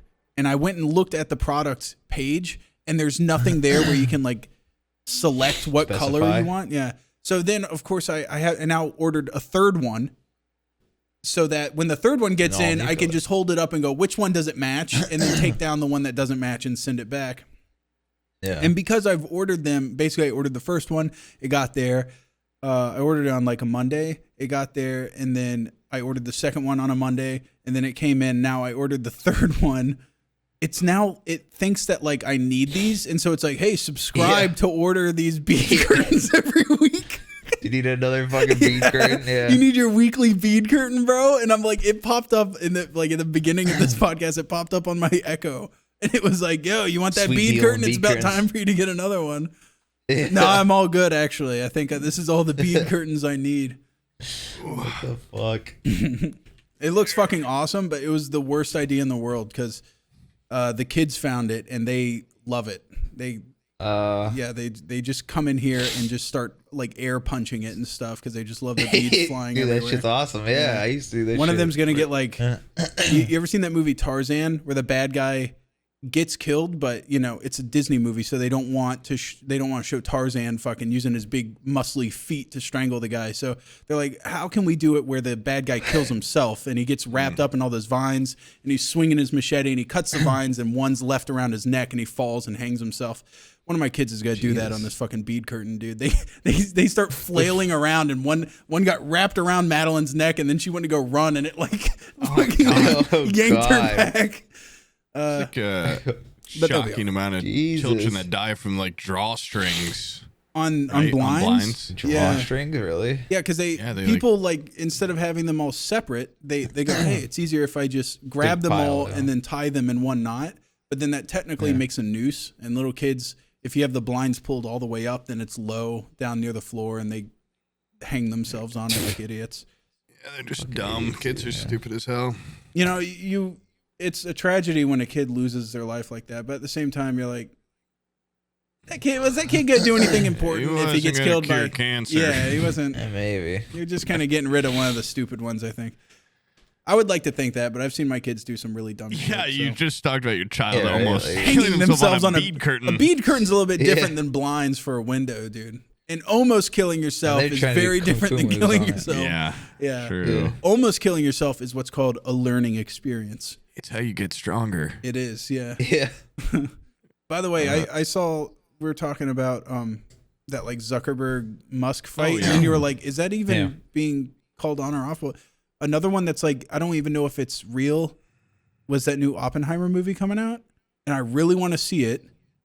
And then you don't know if that movie's real? No. I saw an Onion article that was like, Oppenheimer gets an R rating for like long full frontal nudity by was it Cillian Murphy? Yeah. And I always call him Cillian Murphy because it sounds like an actual name. And I was like, haha, that's a little joke. And then that was like a month ago. And now there's a lot of legitimate news sources that are like, it actually got an R rating because of extended full frontal nudity. I think it does have a sex scene. Is he actually hanging dong? Like, why? In what instance would Oppenheimer need to hang dong in a fucking movie, a biopic? I saw because they could. That's why. Funny tweet though was like, if it doesn't smash cut, like with him coming, smash cut into the atomic bomb going off, like I lose all respect for Christopher Nolan. It's a waste of the rating. Yeah, but I don't know because I think it's just like an over-encompassing movie about the guy, and you know he probably had sex a lot or something. I have no idea. It doesn't totally seem needed, but maybe when you watch the movie, you'll be like, that really added. I'm pretty sure Christopher Nolan's never had like nudity in his movies, and then he chooses to do it on this movie about Oppenheimer, who seems to be a pretty my big break, my big debut, serious guy. Have you seen how the guy that they have to play Albert Einstein looks exactly like that picture of me, face half old? No. Wait, what? Oh, I gotta Does he have the big gold chain and a Bluetooth earpiece? No, not that picture. No. Oh, I thought it was that one. He looks exactly like me with my Bluetooth Could you imagine headset. if they cast the guy that looked like that to be fucking... Just an old Greek dude. That's awesome. That motherfucking Einstein. Yeah, I'm gonna go see Oppenheimer. I think at IMAX, dude, on release. I'm seeing it. Well, that's what do you see in IMAX, isn't it? Like just a movie about a man. Well, it's filmed for IMAX, Brian. Yeah. You dumb. And it's fucking also cunt. It's a movie about a man filmed for IMAX. Of course, I'm gonna go see it. It's the bomb explosion's gonna rock your fucking world. That's it. Yeah, you just want to see the bomb. That's it's just like if you could see an IMAX, you know, for a movie that's made specifically for it, why not? Yeah. If the Spider-Man movie was on IMAX, I would have seen it there. Exactly. Yeah, why wasn't that on IMAX? That would have looked great. I'm seeing it next week. when it comes out. But when I went to the bathroom, my friend messaged. I totally forgot that and Barbie were coming out next weekend, same day. And there's two types of people in this world. Yeah, are you a Barbie man or an Oppenheimer man? An Oppenheimer man. Life and I don't know, dude. Barbie looks it's gonna be pretty good. I'm watching them both. Yeah, and I'm kind of want to do both. I'm doing Oppenheimer in IMAX, and then I'm doing Barbie in that like living room place, so I can get my meal and my cocktails and stuff. You. Fuck you, bitch! Yeah. I hate you. I talked about this before the episode started, but oh yeah, I do want to just say for the peeps, our AMC theater it sucks. It fucking sucks. Yeah, and then it was like last updated in like 2010, and then they came out with like a new theater here, which is way nicer. And I thought I was being spoiled because you would sit down and like it has like the seats that lift up and everything and lounge back, and it seems really nice. You don't even know. But in the trailer, like at the beginning, before the trailers, they're like, by the way, keep your seats down because that way the waiters and waitresses can bring you your cocktails and your food in a more like convenient way. And I'm like, all that's out there in the concessions is just like a 15-year-old with a bunch of popcorn. Like they don't offer all that shit here because our city's too small. Dude, I just wish I lived in the ritzy place where I could get a burrito and a pizza brought to me or whatever. It's like genuine restaurant quality food. Like it's better than some restaurants. Yeah. It's better. It's like McDonald's level. Wait, Pooh, how many of those restaurant level fucking movie theaters? You're gonna run into a bunch of people on the podcast that are gonna go to like Barbieheimer. Fuck yeah. No, it's a goddamn theater. Like, yeah, you should be able to say the name of a theater. So what? That's not doxing. There's only one of them. There's only one. Like, live so in. What? They know what theater you go to. Yeah, and they know what day. It's not a big deal. They don't know which showing. Oh, you're going on opening day. I'm doing a double At what feature, time? But you don't know which one I'm seeing first, okay? So good luck, bitch. I got to find the old picture of me that I'm referencing now. Yeah, I know exactly which one you're talking about. It is Einstein. Kind of like a perfect... It's you know what it is? Poob, look up. What? Move your goddamn hat out of your eyes. Yeah, you guys have very similar eye to eyebrow kind of like... look, except for he's got old man eyebrows where they've fallen out, and when you did the old man face app, it gave you those eyebrows. Yeah, it cut off half of your eyebrows. Where the fuck is this picture? It's from a while ago. It's cursed. Somebody talk about something else, so I find this. I think you sent me that picture recently. I could find it. Nah, I'm not going to. Fuck. No, don't worry. Where would it be? Oh wait, I found it.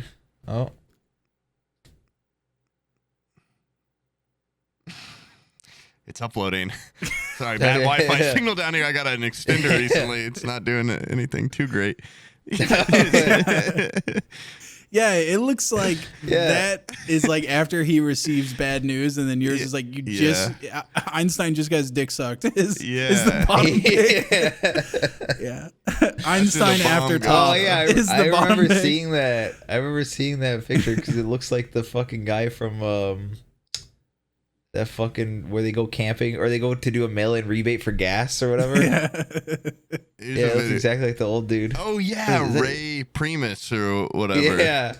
What is this? It's Muffeater current state, dude. Look how bad he's gotten. That's gotta be like a character.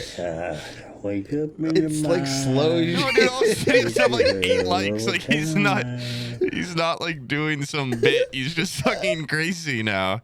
He's absolutely lost it. Dude, that guy's an addict on something. What? And it's not pussy. He's not eating, dude. He's addicted to pussy, dude. Muff.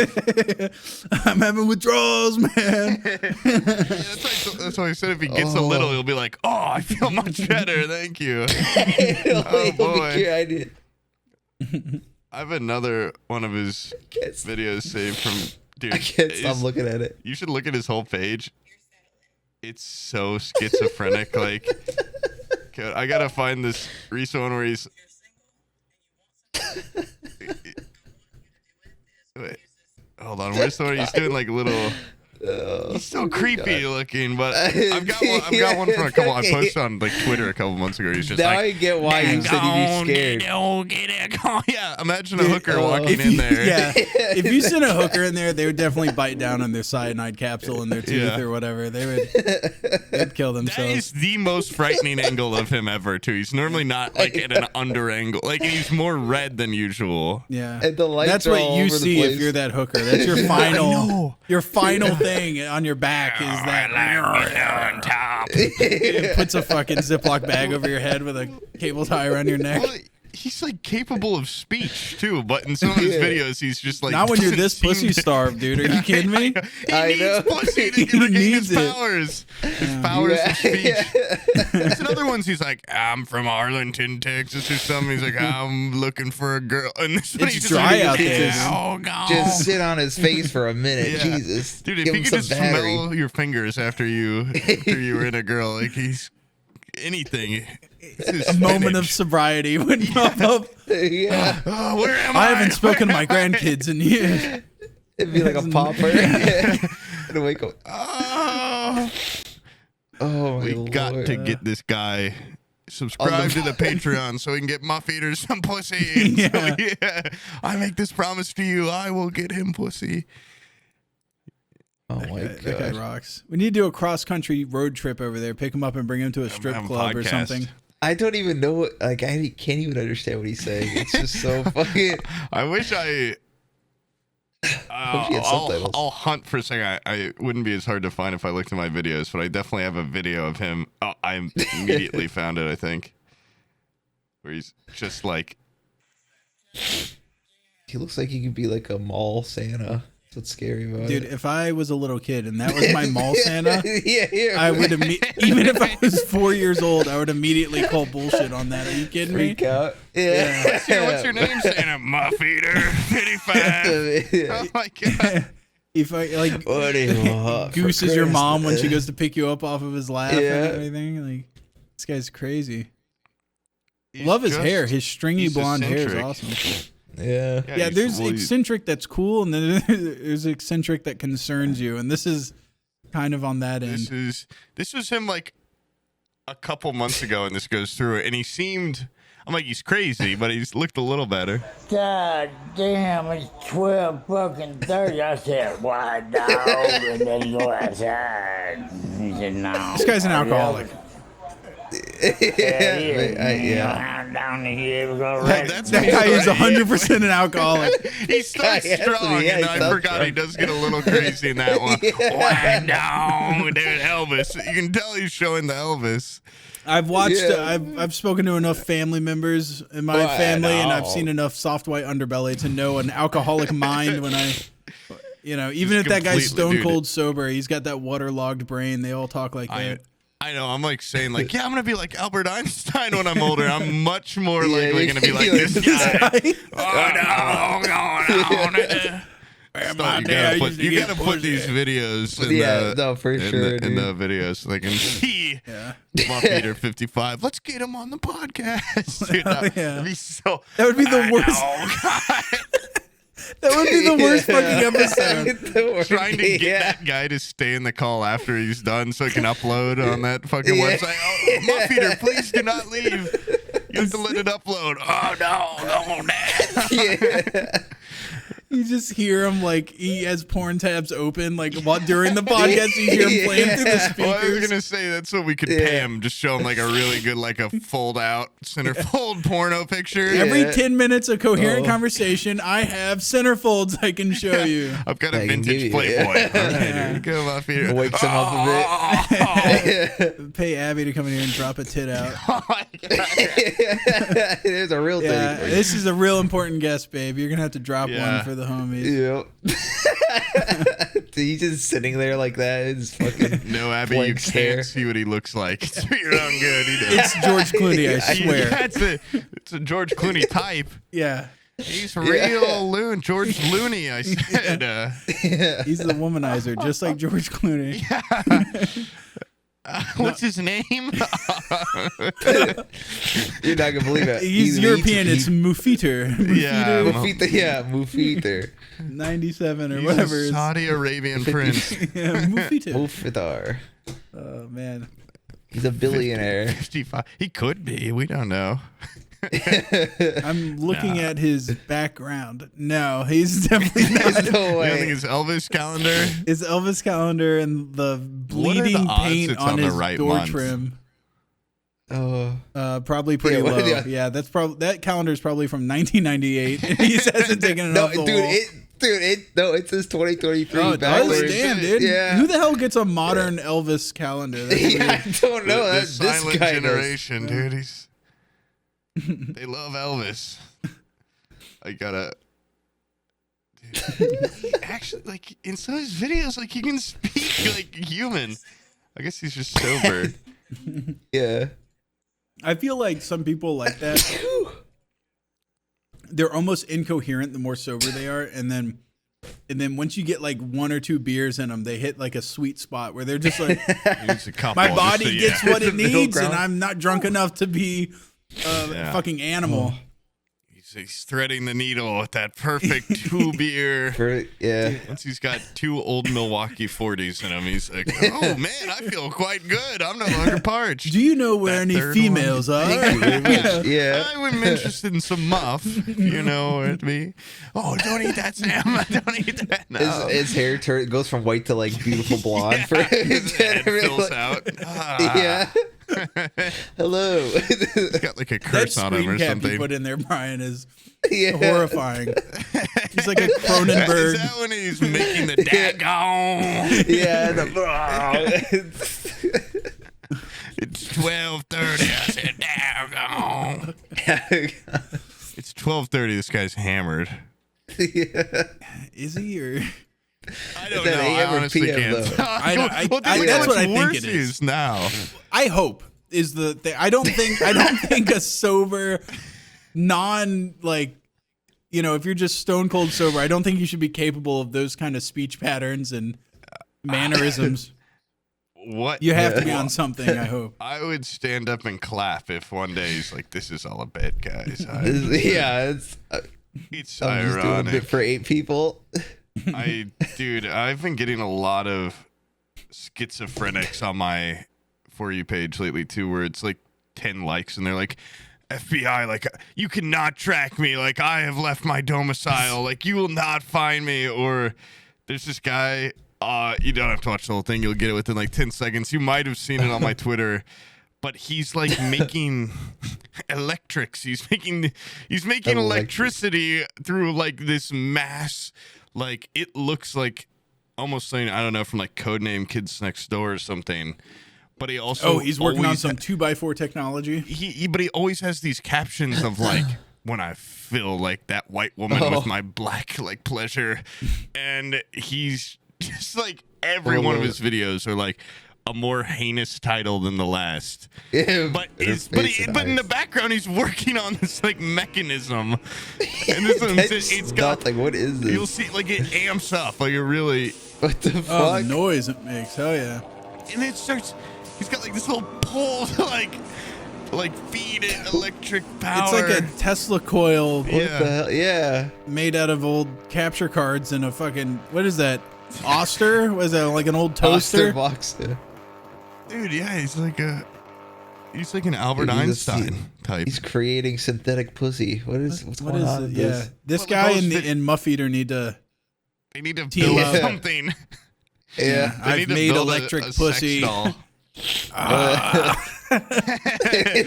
Muffeater just getting electrocuted. Yeah, get this guy to strap Muffeater to it. This machine. I don't know if You know what this reminds me of? It reminds me of that time machine that Napoleon Superhero. Dynamite's uncle and Oh Kip yeah. make with all the I crystals. forgot about that subplot. Yeah. What a strange you- little subplot. Have you ever seen the movie? Oh my God! It's about a guy making a time machine. What's it called? Like no help wanted or something. I can find it. It's called The time Something- machine. The Guy Pearce. Hot Tub Time Machine. That's what it. No. Fuck me. What is this called? So people will know it. It's like a little bit of maybe a cult classic. I have so much mouth pain. I need to stop eating these. I'm like addicted to these sour things. I thought you said you're gonna wait for it to heal first. I need to.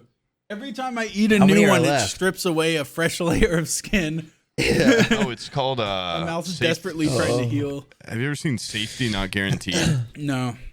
It's a good movie about like a guy that's making a time machine. He like puts an ad on Craigslist like, I need someone to like come on this trip through time, like Safety Not Guaranteed, which is like it's based on like a real ad post.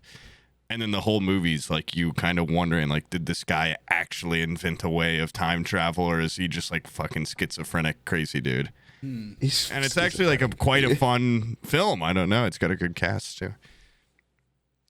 That's my movie talk for the day for this podcast. Yeah. Movie no one knows about. You guys ever seen that? It's pretty good. And my glowing review is pretty good. Wait, I just realized he has like in the background of all of his little weird trailer park gizmos, he has 2 license plates that say black men and white girls. Yeah. What the fuck? He's got like a thing. He's got Nebraska. What the hell is this guy doing? He's just fucking around. When you said earlier when he's like, FBI, I've left my domicile. If someone says domicile, not this guy. That was okay. Guy. It's different That's guy. When someone says the word electrics. domicile, it immediately jumps out to me that this person is one of those sovereign citizen people, and they're crazy. Yeah. When someone says domicile, it's like such a legal word for like residency. That schizophrenic is like this guy that's like all sweaty, and he's like, FBI, you cannot find me. I've left my legal domicile. Like, you will not track me. Like, but once they say that shit, that's like keywords for I'm crazy.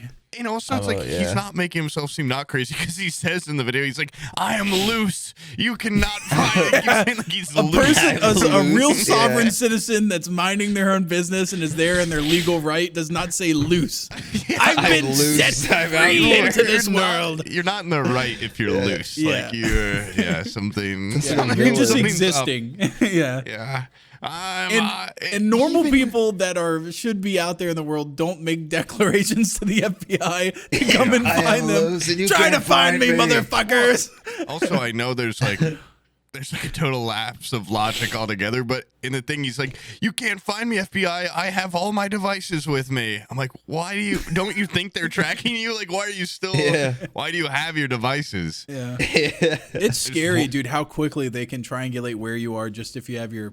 I mean, that's awesome if you're a law-abiding citizen, because like, even when we were up in doing the hike thing, like if something traumatic were to happen, like we have our phones on us, and I think we had service for the majority of that, so it's like they'd easily be able to find like where they're in this area, you know. Yeah, I don't even know. I like all we do is really spread misinformation on here, so fuck it. I'm just gonna say it. I heard my roommate over talking on the phone about how his boss told him, really good source, about. He was like, "Yeah, my boss was telling me about how they have like Wi-Fi sonar now, where like you can figure out like where people are in your house based on like Wi-Fi connections, and like you can map it out and see like where everyone is in the home." That on top of all the Amazon Echoes I have, I'm sure I'm sure you you're fine on Threads. You get a fucking Alexa or Echo or whatever. Doesn't matter. They probably know exactly what I've been talking about, where I have everything hidden. I don't have anything hidden in my domicile. Did you see that? I still got that trick. Damn. Did you see that? Tweet I just had yesterday about. Speaking of, here I am, king of the losers. I was accused of being schizophrenic on Hinge. Yeah. Wait, really? Well, I don't know. Accused. I was called, basically. I matched with a girl, and I was like, I knew. I'm like, already. I'm like, this chick's just so fucking hot. Like, she's so my type. Yeah. And right away, like, I'm trying to get better at like explaining what I do to people, because I don't. Everyone's you opened with that. You opened. No, with I didn't. Oh no. Hear me out. Because people are always like, just say you're like into media management, like there's always some roundabout. I'm like, if I'm really, if I'm gonna find love on the internet, like it's good. It's better to just build it off like I'm a fucking streamer guy. Yeah. But I'm still a little vague intentionally because I'm not just going to put, in Hinge, there's like a slot for like, what's your job? What's your occupation? Yeah. So now mine is internet micro celebrity. So I'm like, I'm keeping it a little vague. It's a little, it's a little joke kind of too. It's a little. Yeah. And right away, the girl's like, how many followers on Twitter do you have? Which they never, jump to that right away. And I was like, no, like that's like a third base question for me. That's like fifth date. I have to be in that. And she was like, no, it's okay. Like I'm into like weird stuff. Like I've got worms in my brain. Like it's all okay. And I'm like, nah. Like in my head, like I was about to drive home. I'm like, I had like an hour drive ahead of me. I'm like, I'm like, you'll know within 10 seconds if you think it's funny or think I'm insane. And I'm like, it's not like, this is not easy for me. But she was just so hot. I'm like, She took a shot. I have to take this shot. And I sent it to her, and within like a minute, she was like, wait, are you actually schizophrenic? And then just never replied again. My next message is, which was, I am. Yeah. No, I said, you don't get it. I schizo post to pay the bills. And then she was gone. And damn. Women don't like the fifth time. That's what it is. I should have You should have just said, absolutely, I'm exactly as I am on the internet. But a woman's not going to get into a relationship with a guy that puts up a facade of schizophrenia. I don't know what's worse, though. Like, meeting someone, like when I meet someone naturally and they're like, I don't act like that at all in person. And then they find, like, and then they uncover. I think that's, like, I like to, I'm like, you work through it and then you're already charmed by me. Then it's and then dark, you see it and you're like, it's a dark you're like, underside. yeah. But then if you see it first, you're like, this guy's fucking crazy. Yeah, you don't want to open it. Yeah, but I learned a lesson. I changed my job occupation after that to software engineer. Yeah, I'm just a normal guy. Deleted all my funny pictures on there. I've got a voice prompt on there where I do a Marge impression. Took that off. Just really straightened it out. I made it like LinkedIn instead, so now it's all official. No. I guess it's a crime to be a goofy guy in 2023, huh? We got it tough. She said she had worms in her brain. I know, that's why I'm like, not the right ones. Because when she said that, I'm like, okay, maybe she is like, what if I've met my match? And then it was just like, it's funny too, because I think she. Do you want someone that's equally as zany as you? I don't know, because I'm like not like zany like all the time. Like I think if you can appreciate the sense of humor, that's cool. Like that's hot. But you don't have to be exactly like me now. That's not necessarily, but you also can't think I'm a genuine schizophrenic because then there's got to be a baseline of understanding there has to be that I'm middle like ground joking. somewhere. Yeah, like you have to understand the humor of it a little, at least accept it. You can't. Yeah. Or it's never gonna work because they've never talked to me again because they think I'm crazy. So I have nothing to relate to on this. I just got my serious little gal. Yeah, you shot a fat kid with a paintball. And that was it. That's all you had to do. I had my one heroic moment, shooting a future druggie down with a paintball gun. And that's it for life. Yep, that's all you. That's all the heroics I'm doing. But no, I'll just sit there and giggle to myself, and Abby will just be like, straight face, like just completely. Have you ever seen those? Them scenes where SpongeBob is just going wild and Squidward looks like he looks like he wants to kill himself. Yeah, that's just me and Abby hanging out. That's a date with me and Abby. Yeah. That's cute. Me always fucking with the waiter, and she's just sitting there like, please just order. I want to order, please. Yeah. I gotta have fun with somebody. It's gonna be the waiter, all right? Yeah. Waiter gets me. Yeah. What kind of shit do you do to the waiter? You pull a quarter from his ear or something? Like, what do you do? No, I don't fuck with the waiter. Full hamburger from their ear. I could see you definitely fucking with it. That would. Yeah. Hey, I'm taking care of. Don't worry about it. Full burger. Whoa. You haven't even ordered yet. About fast food. I brought this with me. Yeah. I'll just have a water, please. The burger's on the house. Yeah, that'd be cool. Yeah. Yeah. If I was a waiter, I'd freak out if you did that to me. No, I love personally. If anybody is in the audience here, that has a wait. Listening. He's funny. Anybody out there? Anyone? No, waiters have like their own little ecosystem where they're like, I hate it when like clients or whatever have they chum it up as if we're friends. No, what I love about that is I acknowledge the fact that you don't want us to be friendly. You just want to get the job done and go on to your next table and collect your tip and go on your day. And he likes to drag you down. I love the fact that you have to be nice to me and you have to play along with the shit that I do, or else you don't think you're going to get a good tip. I give the same tip regardless, but I'm like, how much can I string this person along into rope them into a fucking conversation? And so yeah, I do that a little bit because it's funny to me.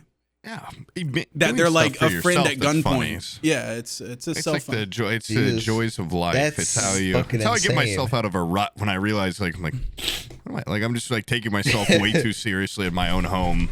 Like Abby doesn't want to hang out with me, so I gotta fucking hold these people hostage. Yeah, well, it's a little more different. That tip, it's a little sadder. Do a little dance with me. Pretend to be my wife.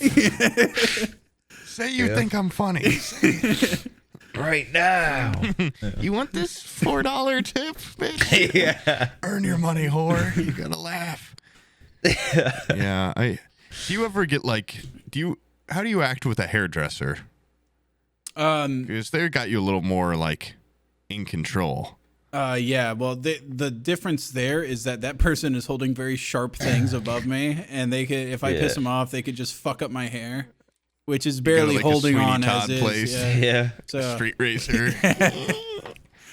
No, my guy's cool, but okay. I just got like one guy I keep going to, and I forget his name every time. Oh my god! And I call up and I go like, I want an appointment with the Middle Eastern guy. I'm sorry. I said, and it twice. It's been him on the phone. He goes, "That's me. My name's fucking whatever his name is." Fucking write his name down. And you still don't know his name. Yeah, and I go in there and we talk about movies and stuff usually. It's like a little podcast. Yeah, basically. We talked about literally the entire time I got my haircut. We talked about The Hateful Eight because I love that movie.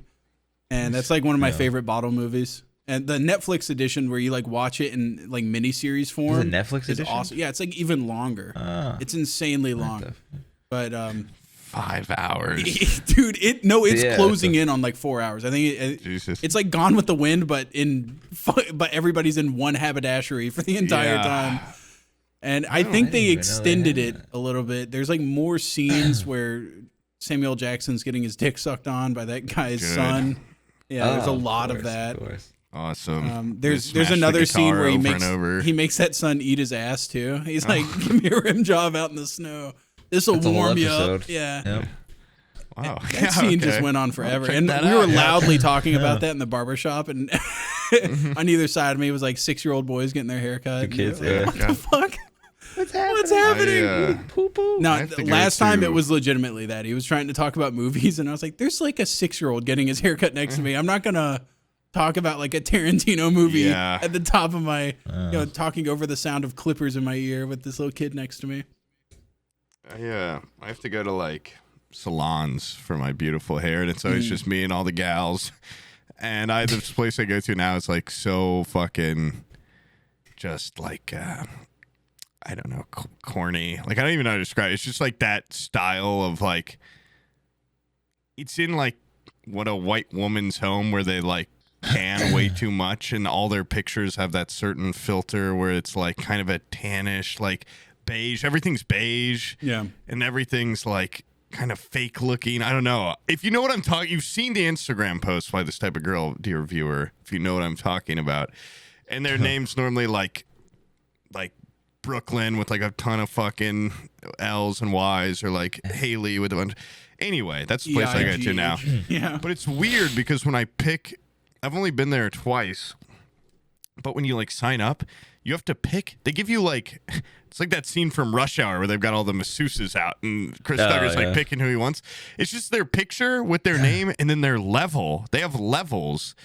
And you pay more if you want someone of a higher level. They're like a better hairdresser, I guess. So I'm like, what is it? Like, how much better is a level 4 than a level 1? It's like $50 more. What the and fuck? really what I did is I just zoomed in and picked the hottest one. And then I was like, well, actually, I don't really want someone super hot cutting my hair because then what if I get awkward? Or also what if they pull the cape off and I have a boner? So then I went down, I went up a level, but to a less hot chick, and I had an actual great experience, super friendly. And now I'm going back soon, I think this week, and I'm qualming. I'm like, am I ready? There's one chick there that's really hot. Yeah, do I level down for her? Or do I try a level 4 and have her really see what that even means? I really don't want to pay that much for a haircut. What if you get the hot lower level one, they fuck your hair up so bad? That's what I'm worried. But they give you a hair massage and they wash your hair here, and I'm like, there's something sensual about it. Not like anyone could be doing it. You could be doing it, Brian, and it's just the way your finger. It just feels so good, and you just feel so. I need to go to a fucking salon, dude. My place sucks. It feels so good, and like they wash it all out, and like my hair, like I use good shampoo and conditioner. I'd like to think.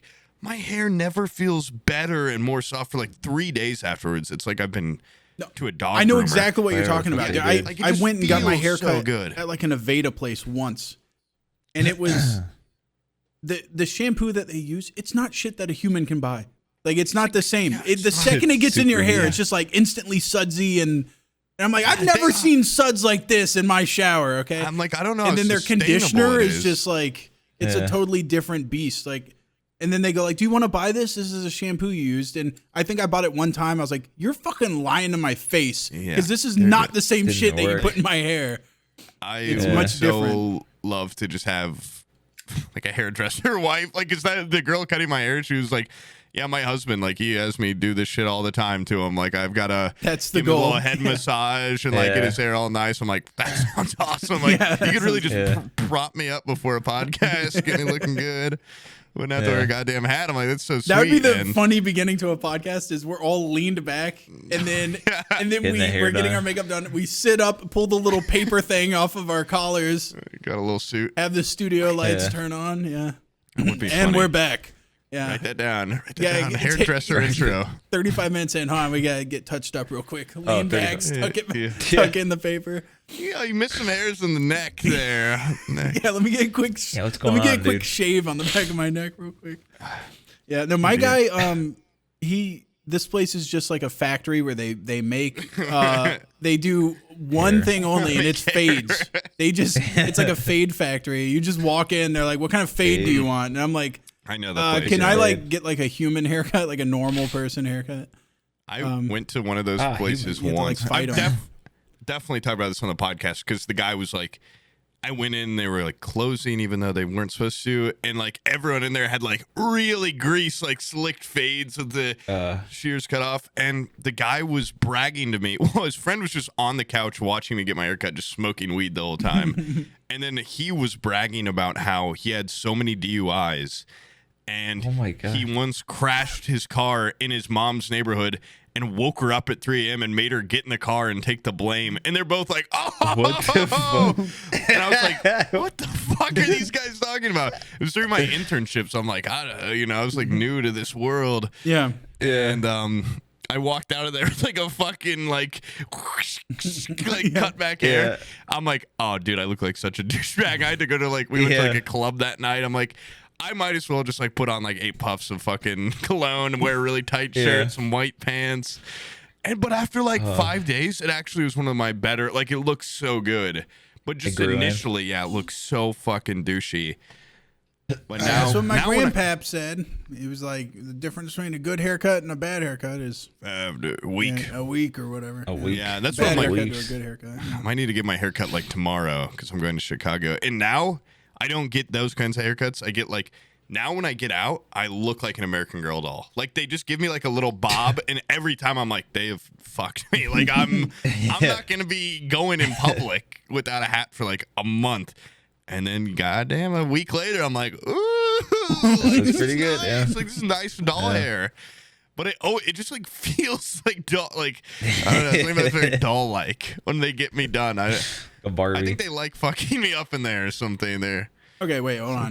You brought up dolls, so I have to talk about this. But real doll. It was Madeline's birthday party, so we I talked about this earlier. We went and brought her to Spider-Man stuff, see her first movie. Oh, yeah. Before that, we went to Target, and we were like, hey, let's go to the toy aisle, and you can pick out whatever. Like, I'll just buy you a toy, whatever the fuck you want. And she picked this Frozen Elsa. It's just a bust of Elsa, and it's her hair. It's big as shit, and they're supposed to be able to like comb her hair and like put in hair extensions and braid it and stuff, make it look pretty. And I was like, sweet, that sounds cool. And so we got it, and her hair is in braids when you get it. We bring it home, and they take it out of the box, and they take the braids out, and in about 4 minutes, she gets this fucking like afro. Her hair has been taken out of the braids, and it is a full ass like just frizzy afro. She looks like the lead singer to The Cure or something. Her hair is just like teased out and knotted. You can't put a brush through it without like yanking out her fucking hair. So now she's got like bald spots on top of her head. And I know, like, I felt so bad for Madeline because you could tell she wanted to just like comb Elsa's hair and like do pretty things to it. The brush never went through her hair once. It instantly just, it's like Velcro or something. Hair in every fucking direction. And so now I had to figure out how do you, there's tutorials out there. How do you make doll hair, like Barbie hair? How do you untangle it? So now I had to run this bitch's hair basically through a salon shower like you were talking about. Yeah. I had to lean her head down in the sink and run, not detangler, but it's like fabric softener mixed with water through her hair and like straighten it and everything so that my kids can then re-fuck it up. Dude, just I not had good. to do that to that fucking Gandalf hot toy you got me because when my friend got you tangled his hair up? The piss water that got all over it puffed out his beard, and now his beard is like it's blown out. And my friend's like, it was like that before. I'm like, no, it did not look like this fucking before. No, not until you pissed all over Gandalf. Like the picture online, he's got like just like a cool wispy like little. It's got like little curls and stuff. Now it's just like it looks fucking ridiculous. Where is it? You got it somewhere?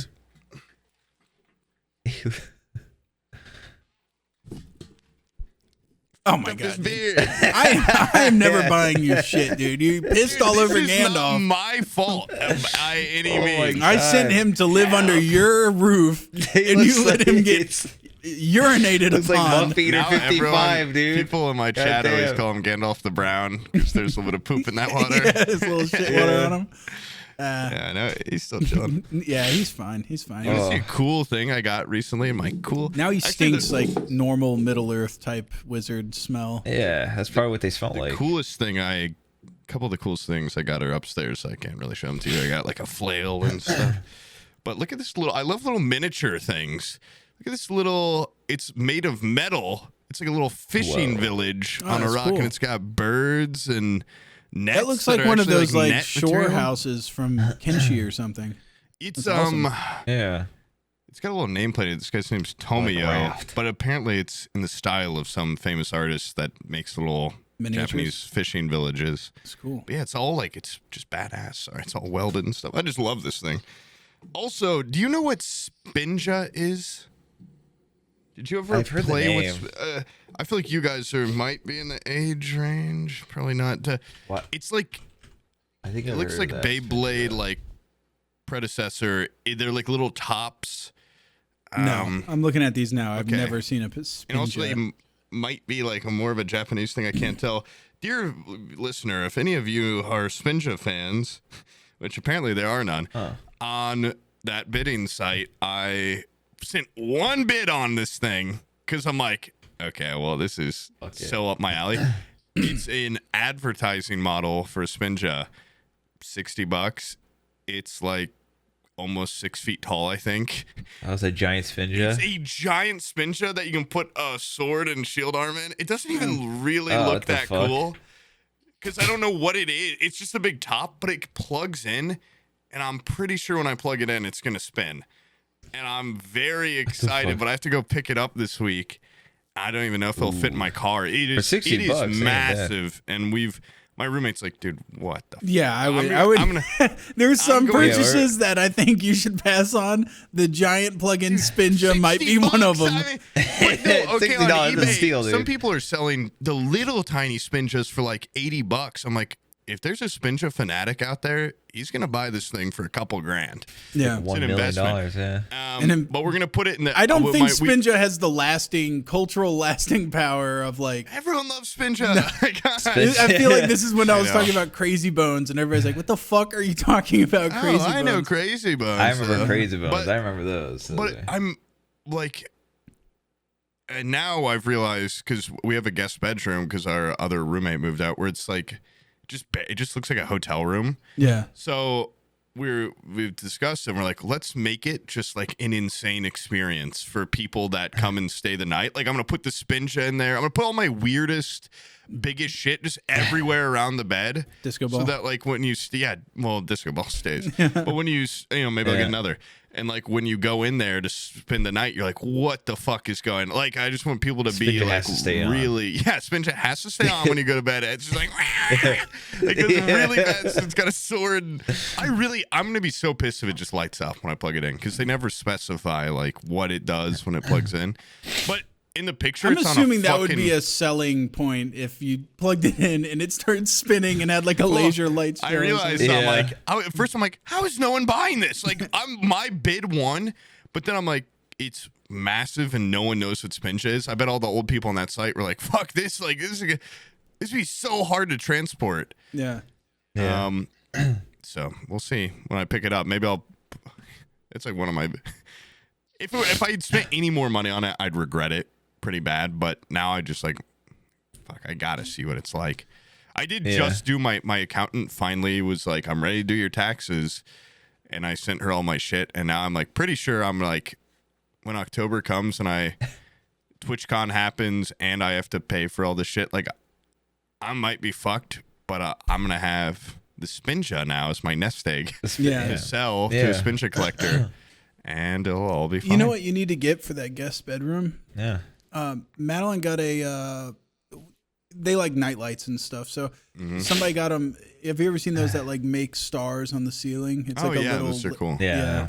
Somebody got her one of those for her birthday. And it also does, it's like a little spaceman in it. And he, from like one eye, he does the stars, and from the other eye, he projects like a nebula or something like that. And I had one of the like nebula ones. And then, but they're not static.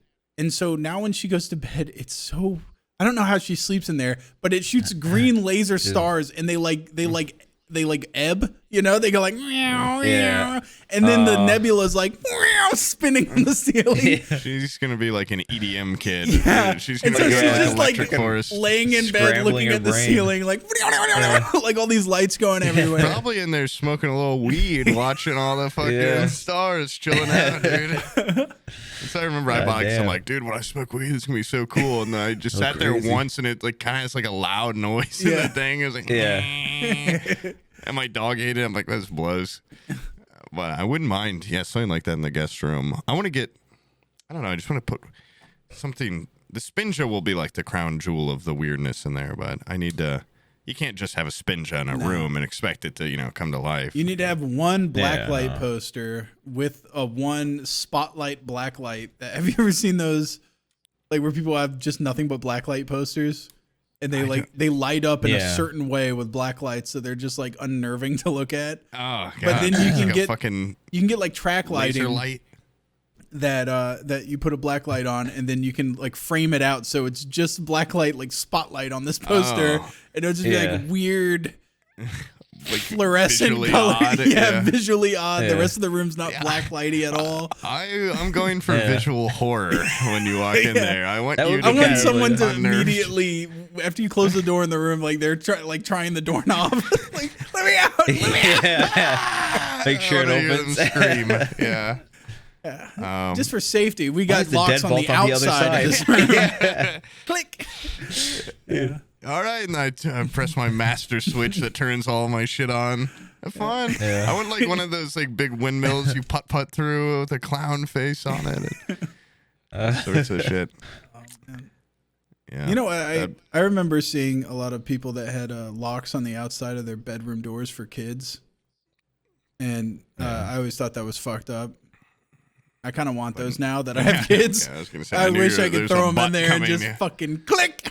I'll see you in 8 hours, babe, later. You'll be all right in there. You got books and stuff. But yeah, you should get one of those for your guests or whatever. I think it's a little bit more ethical to do that to an adult. So they're more secure. It's like a safety thing. I go around, I lock my roommates, I lock the guests, and then mine. I have, I guess. Yeah. I mean, well, they're guests. They don't have free reign of the house. I can hook it from my side and lock it myself in. And then a fire catches in this room because I forgot to put out the candles and friends alive.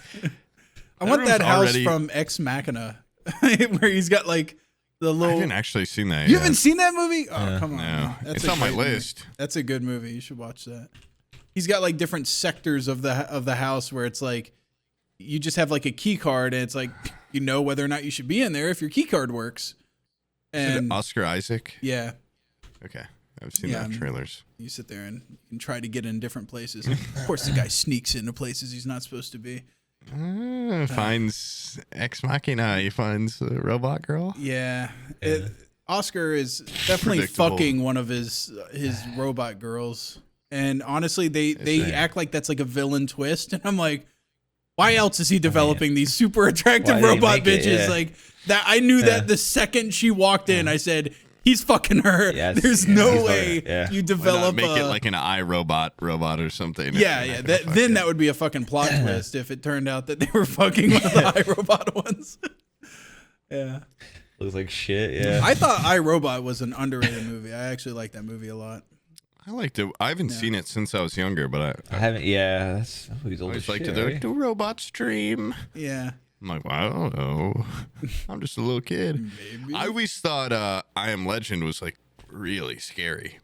I haven't seen that since I was younger too. By the way, that is people act like they bastardize the story of I Am Legend. Yeah. Because who was the guy?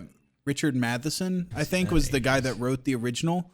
And then there's this movie Omega Man with Charlton Heston that was a more faithful adaptation of that book. And that fucking movie sucked. Omega Man sucked. It was so bad. And I thought the book was kind of bullshit too, to be honest. There was a lot of just like weird shit in it because they're supposed to be vampires.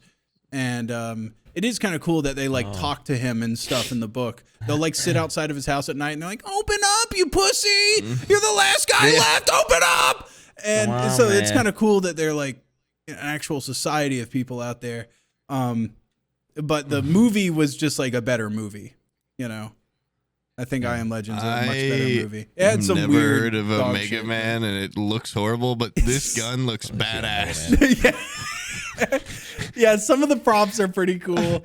He's wearing a crushed velvet suit. But sweet. I think I also I hate Charlton Heston, I think is part of it. I don't think I've ever seen a Charlton Heston movie I liked. Even the original Planet of the Apes, I'm like, this movie fucking sucks, dude. I'm not a huge fan of him. But not you blew it up or whatever. You damn dirty. What was the ending where he sees the Statue of Liberty and he's like on the beach just like beating his fist into the sand? He's like, fucked it up.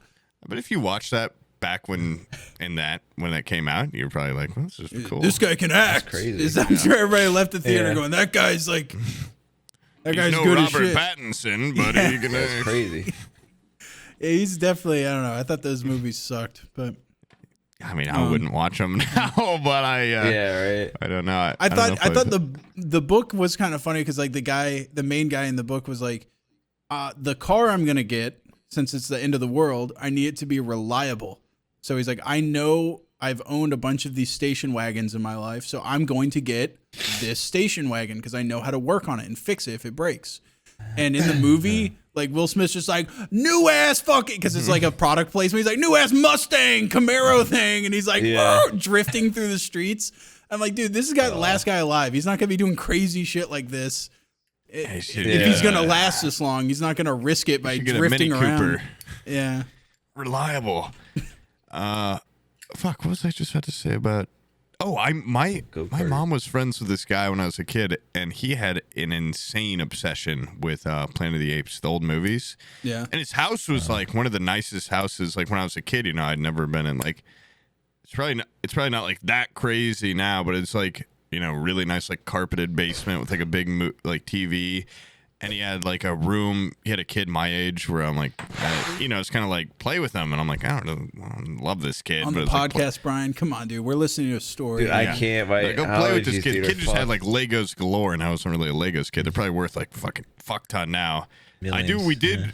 We had a slight connection. He had those like Dragonology and Piratology books, which I was also quite fond of. So that was nice. Dragonology. Those you the never had study those? of dragons. I think I know what you're talking about. They had them for anything: Monsterology, Dragonology, Piratology. It's basically these. It's like the coolest.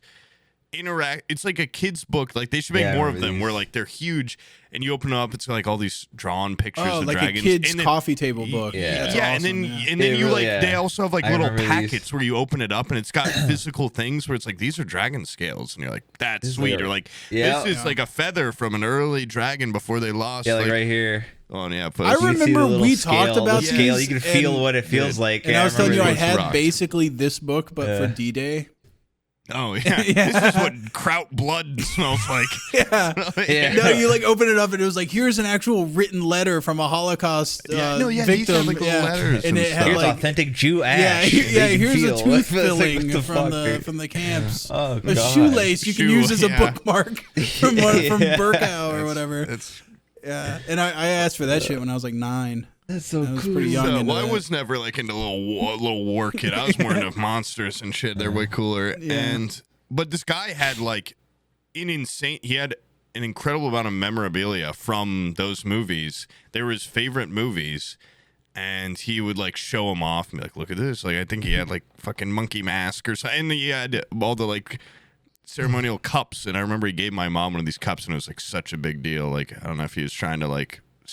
Riz up my mom. I love like did she even give a shit? Trying to get in there? No, I think I one time threw up in that cup. I'm like, it was just nothing in our house. It was just like a shitty little monkey cup. And he thought that was gonna be like a fucking guaranteed marriage. Now it's like a dowry. I know that these people will never listen to this podcast, but it's like at a time, should I just hold my tongue? Because the kid, I actually do like the kid. Like he was always really nice. He would know exactly. No one else is that big of a Planet of the Apes fan. He'd know it's him. Hey, I'm pretty sure his dad later in life. It's even like sporting events and stuff, and I think he fell down a pretty slippery, like maybe meth-laced road. Oh, I thought you meant like it. Like his obsession got more and more. Yeah, he used to wear the mask. He wears it's just the pipeline. If you're that big of a Planet of the Apes fan, he walks from on what all I've fours. seen, from all examples I've seen, you start to do meth and dress like a monkey, and there's something weird about it.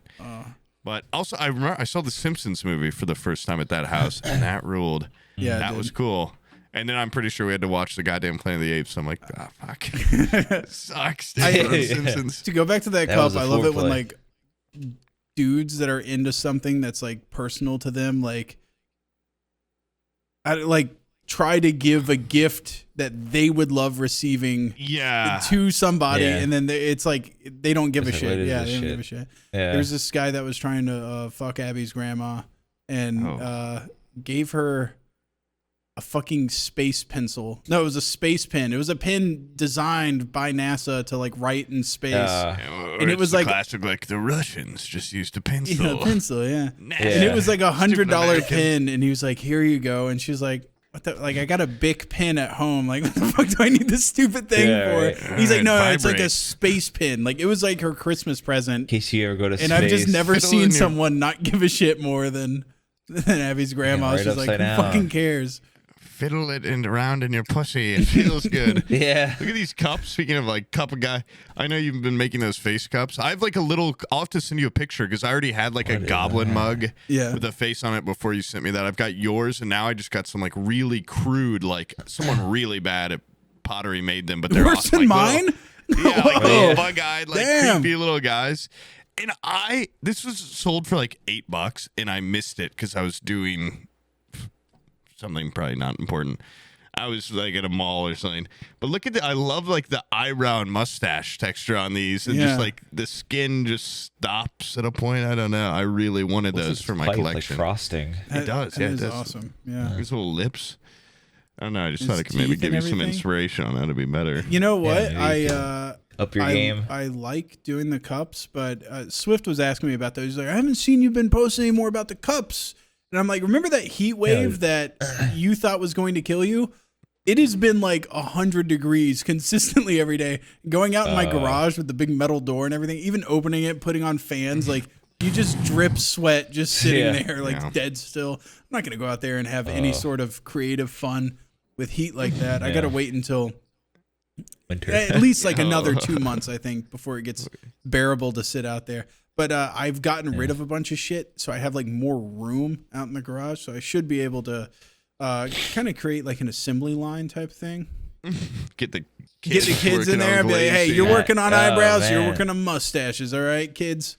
And then I'll selling them for $100 a pop. Child labor, 150. Dude. Yeah. 150 a pop. No, I'm kidding. I'm not going to sell any I feel like the second you turn it into like a business type thing is when you probably lose interest, you know. Lose a little bit of love. Yeah, I think the cups are more of gift type People things. are like, do your collages, send them out. I'm not going to name any names. Bizzle. Make a little collage, send it out. I'm like, they're for the people. It's a love. It's for the world, man. I am now like wildly overwhelmed because we got to do that collage thing we were talking about at some point, Sam. Because I've got like probably like 50 like Time and Life magazines from like 1930 to like 1980. And I just got another batch. And I just got some really cool ones. It's from a magazine that was like a limited. It's called like Monster Magazine. Yeah. And it's all like Silver Age, like silver screen monsters and stuff with like profiles. But now I'm like, when I did that first set of collages, it took me like 10 hours just to go through like 8 of them and mark everything I wanted. Not even cutout time. And now I'm like, I've got like fucking 50 to like. It's overwhelming, like 80. I have just like 4 stacks like this tall of magazines in their little plastic like slip like protectors. I'm like, by the way, you can tell like the economic atmosphere of what's happening based off of the advertisements in each magazine you get like further on. Like car advertisements in the 80s, it was like everybody's getting a car. Like if you have 2, like women are working now, they need their own cars. Like every advertisement in a fucking magazine in the 80s and into the 90s is a car. You know, you'd have some advertisements for that. Yeah. Cigarettes were huge in the 60s. It was like women can smoke, men can smoke, everybody can smoke.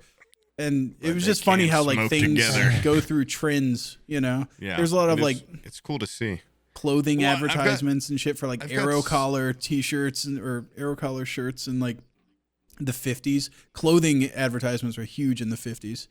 I have some from like 39 where it's like tensions are brewing over in Europe. Like, I hope something doesn't happen again. I'm like, you guys have no idea. It's all like right before the war. People are like, what is going on over there? I think like Time Magazine named Hitler like Man of the Year or something, and they're like, he's gonna turn it all around. And then like 2 years later, they're like, this guy's the devil. We made a mistake here. Can say when we've made a mistake. Okay, it's a pretty big one. A slight blemish on our track record. We posted that on April 1st, fools. Big joke. Yeah. It was opposite year.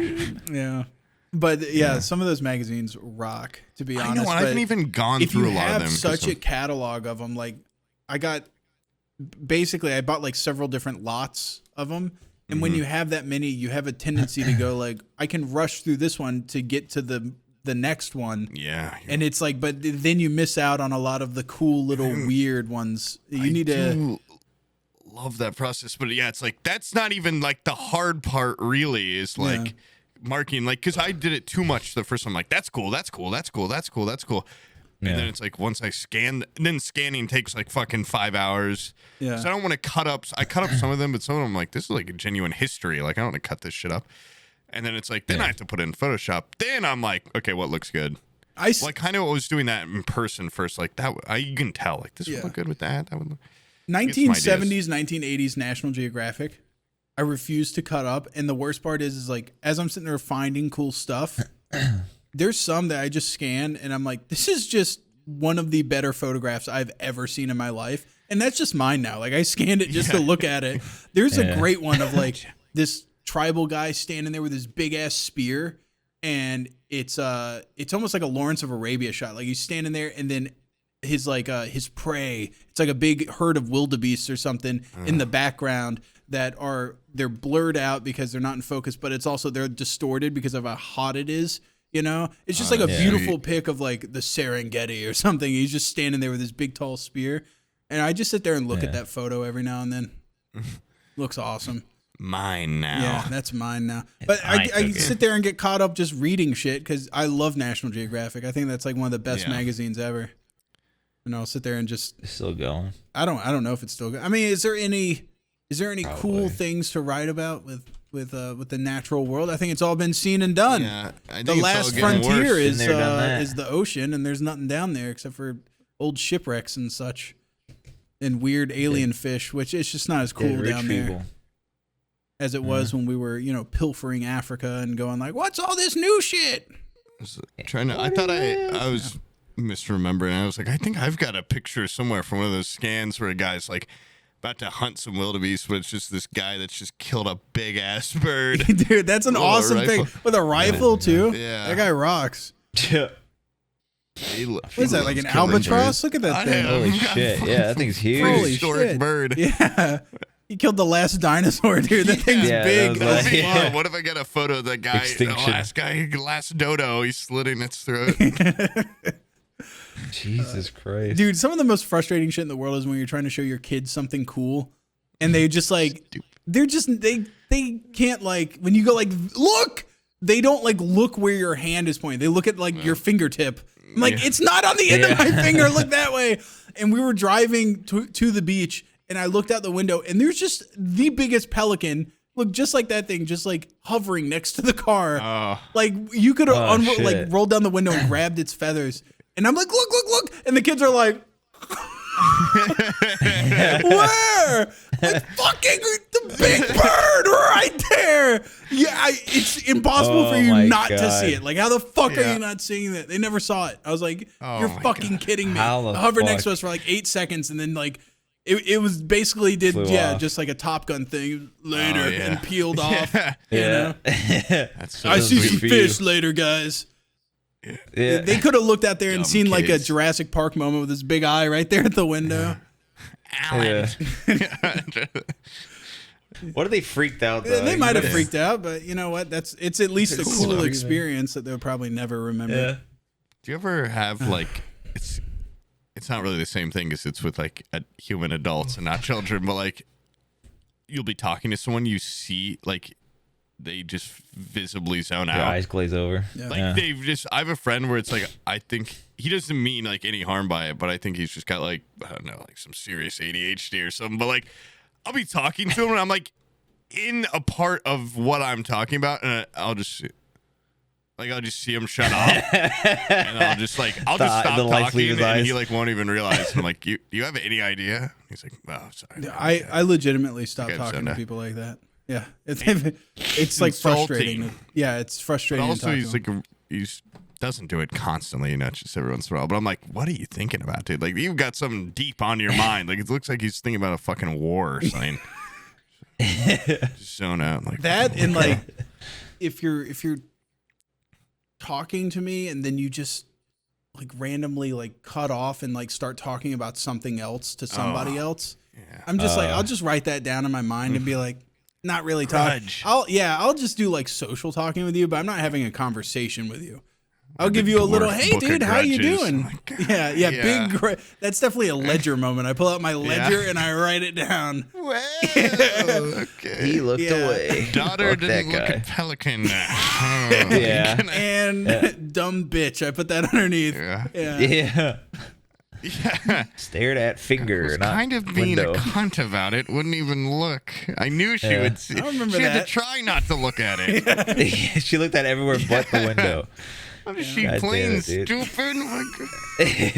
Sounds like something I would do, honestly. Like one of my big pet peeves is like when someone's talking to me, but how do I explain this? it's like hard to. They're like, okay, hold on, I just need to wrap I'm like so fucking disjointed right now. Just thinking about it. Sorry, I'm gonna zone out while I'm talking. No, like they're talking to me, but they're looking at someone else because they're trying to get that person to like side with them or something, or like they're. Like one of my like best friends does it all the time, where I'm like arguing with him, and instead of like looking at me and being like, yeah, like why would you? He's looking at our other friend.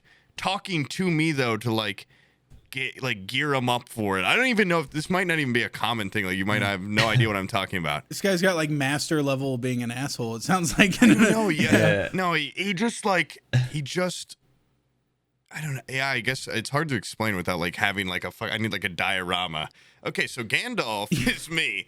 Yeah. And he's not looking at me. He's looking at you, our other friend.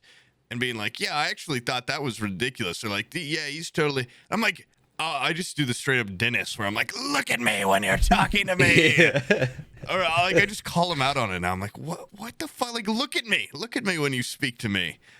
It's just weird. I don't know how to describe it any better. Does he have like eye contact issues?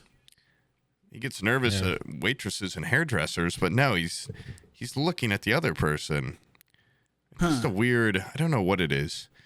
Pisses me off like no other though. He might just know that it angers me. Yeah, if you don't have like basic conversational skills, you're on my shit list. It's like one of the my main gripes. You're like talk. You have nerves. Yeah, well, nerves is okay. I'm fine with nerves, but like just trailing interest in a converson, I'm like, well, then I'm not gonna re-engage. You don't get snubbed. Like you can't you can't even fake interest. God, I do it all the fucking time. Like, come on.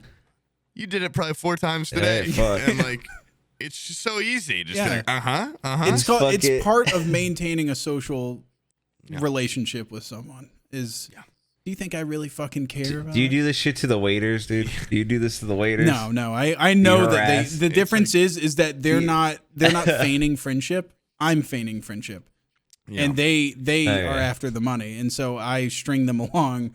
Because I know it pisses them off in the back of their head. These are people that expect me to be there for them and expect, some sort of enduring relationship. And I'm like, if you ain't even got the goddamn respect to act like you're engaged in this conversation. It's like every time I start talking about like a dream, I can just tell people are like, like, I don't care. You're going to fucking hear it and you're going to pretend you liked it. Okay. You have to have some, self-reflection though on dreams, because it's like the end of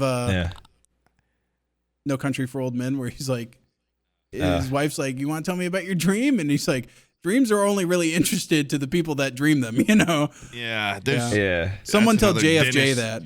Dennis line where does he talk about his dreams? That guy fucking tweets about, he's like, today I dreamed. I'm like, nobody fucking gives a shit, dude. Dennis is like, if I'm not in them or no one's having sex, like, I don't care. Yeah.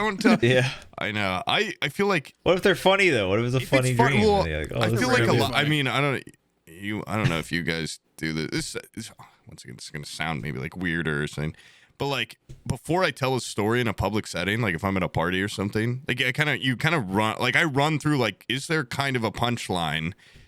Is this like going to play? And then I'm like, if I think it will, then I say it. If I don't, I'm like, well, I'm just gonna log that one. Back. It's like you kind of. It's like knowing your audience, but like, I don't know. I'll like sometimes like I'll prep the story a little bit. I'm like, okay, yeah, that should work with this crowd. Like, what friend group is it? Like, what kind of humor do they have? Is this dream just gonna be me like holding them verbally hostage, or will they find it funny? And if sometimes I'm wrong. Sometimes my diagnosis, I'm like, I'm not good. I need to work on that completely wrong. That inner monologue of knowing your audience, because oftentimes when I talk, the audience is this guy. The audience is this person's being subjected to it, and this guy is the guy that's being entertained by it. Just not a good outlook on entertaining other people, especially since that's my job. But I mean, it's probably working. To have it on all the time. I'm just saying, if I'm like around a campfire, I'm not gonna like. There's nothing and it's like you kind of get the reputation amongst your friends. It's like I have to be on a lot because it's like, oh, he's the funny guy. He's funny. Yeah. So it's like, what am I just gonna bomb a story in front of new people? Like, How's that gonna make me look like an asshole? You know, I never get to break. I never get to just. I just be unfunny for one day. I like being serious, dude. I like reading literature, and it's like so often I just like I really do feel like a fucking jester. Maybe we should have a tonal shift for this podcast, where we pick up literature. Ryan's book review. Yeah, Brian's book review. Oh no. But that was a mocking book review. No, Brian wants to do a legitimate book review. That would suck. It could be funny. But if it was mocking, no, the point isn't being funny. funny. Yeah, the point's being very serious. Oh, being you're very right. studious.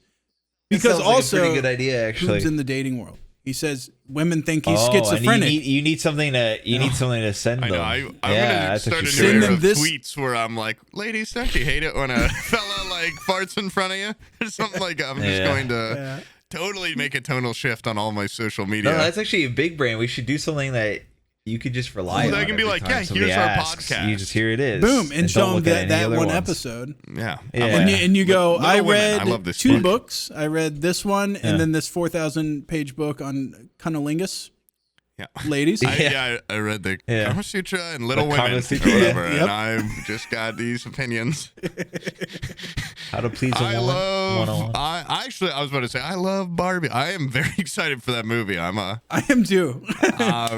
She looked so hot and he looked so hot. And what more could you want? I like the colors. I think pink's pretty. Color. They picked a pretty shade for that one. Yeah. Yeah. You hear that thing where it's like they cut out the world supply of pink paint for a while. Like they fucked it up. What the They fuck? use so much pink paint on the sets. Who's the lady that directs that? Because she also has like a Greta Gerwig or something? Is that her name? Because I kept thinking it was like She also Greta did the, like, Thunberg, Little and I'm Wi- like, isn't that the little No. 12-year-old activist lady? She's the same thing. No, I think because she did the movie Little Women, right? And I want to say she did like Lady Bird and a couple other she did do Lady Bird and Little Women. I'm good. Yeah, she has Lady like a Bird was a track good history movie. of good movies. Yeah, good kind of. Does she? Yeah, but very serious movies. So Yeah, Greta like Gerwig. yeah, they're like kind Skeptical. of like girl movies in a way, but not like. But is the Barbie Anyone movie can a enjoy it. girl movie? Yeah, I don't know. It sounds No, like I'm it'd saying be like pretty Little Women manly. is like, I've been in a couple times where I'm like, I kind of want to watch that. I'm like, am I really in the mood for?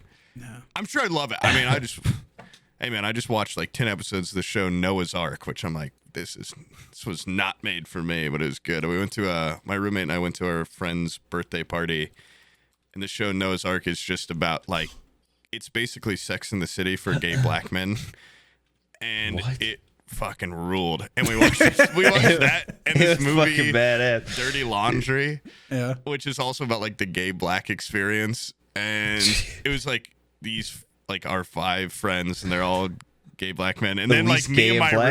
roommate, and I wasn't thinking like, I wonder what. Like, because there'd be a lot of jokes in the thing where it's like, you brought home a white boy, like, to your mama's house. Yeah. I was like, I wonder what they think I'm thinking in this situation. Because, the whole time I'm like, oh, like cracking up. Yeah. I'm like, I wonder if this is weird at all. Because right away I'm like, I had no idea what the birthday party was going to be like. Because I thought it was going to be like a party. And then we get there and it's like, no, we're just going to like smoke and chill out. Like, they just want to watch like his favorite movie and show. And then the movie started. I'm like, oh fuck! Like what am I doing here? And then I got sucked in by the plot.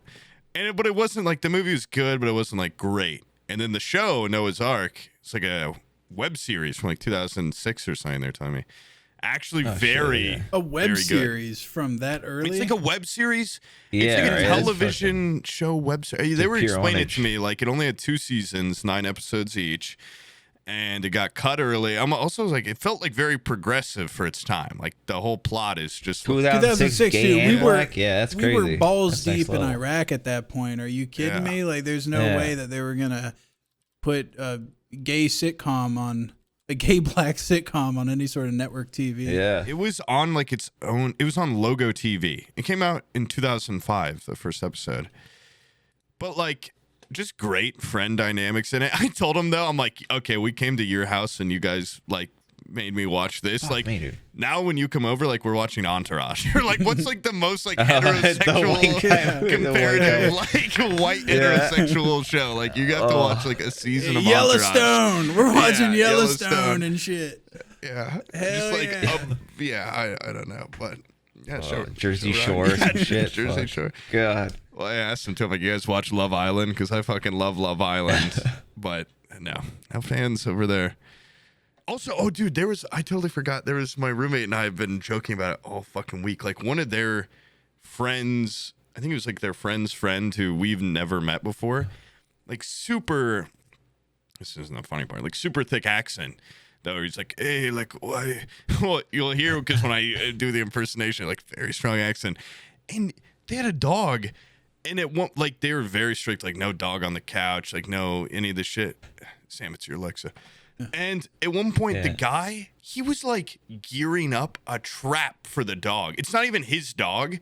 He had a little plate with food, and he had it out, and he was gearing up a backhand. I see that sour candy. Yeah, it's getting his little fucking... But, like, he was sitting there, like, food out, hand raised.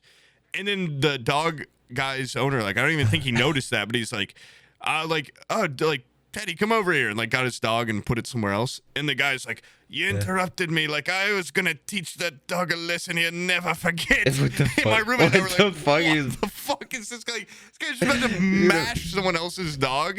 Like I kick this dude's ass. Bait him. But also like all week now, Pip, anytime he does anything, I'm like, you stupid dog, I teach you a lesson you never forget. Like it was just the most insane. Like he was dead serious too. Like he was just like about to mash that dog. And, wait, what like, was the dog doing? The dog, he was baiting it. Baiting the dog, it with food, bro. He had a plate of food and he had it low and he was waiting for the dog to grab something off it. It's a puppy. And the dog was just like and smelling who was it. And this?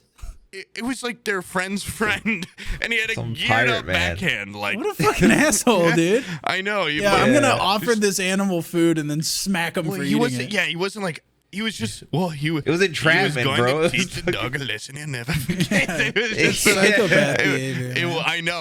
My roommate and I were like, "What the fuck, dude?" We left. We were just like talking about it all night. Like, what the fuck is up with that guy? Yeah, like, that's fucked up. he's about to like, hit our friend's dog for grabbing food. It was just that immediately like changed the vibe. Like after a little bit after that, we're like, oh, it's getting late. Yeah, let's get the fuck out of here. Yeah. Once the dog hitting comes out. Yeah. I don't want to see the lesson.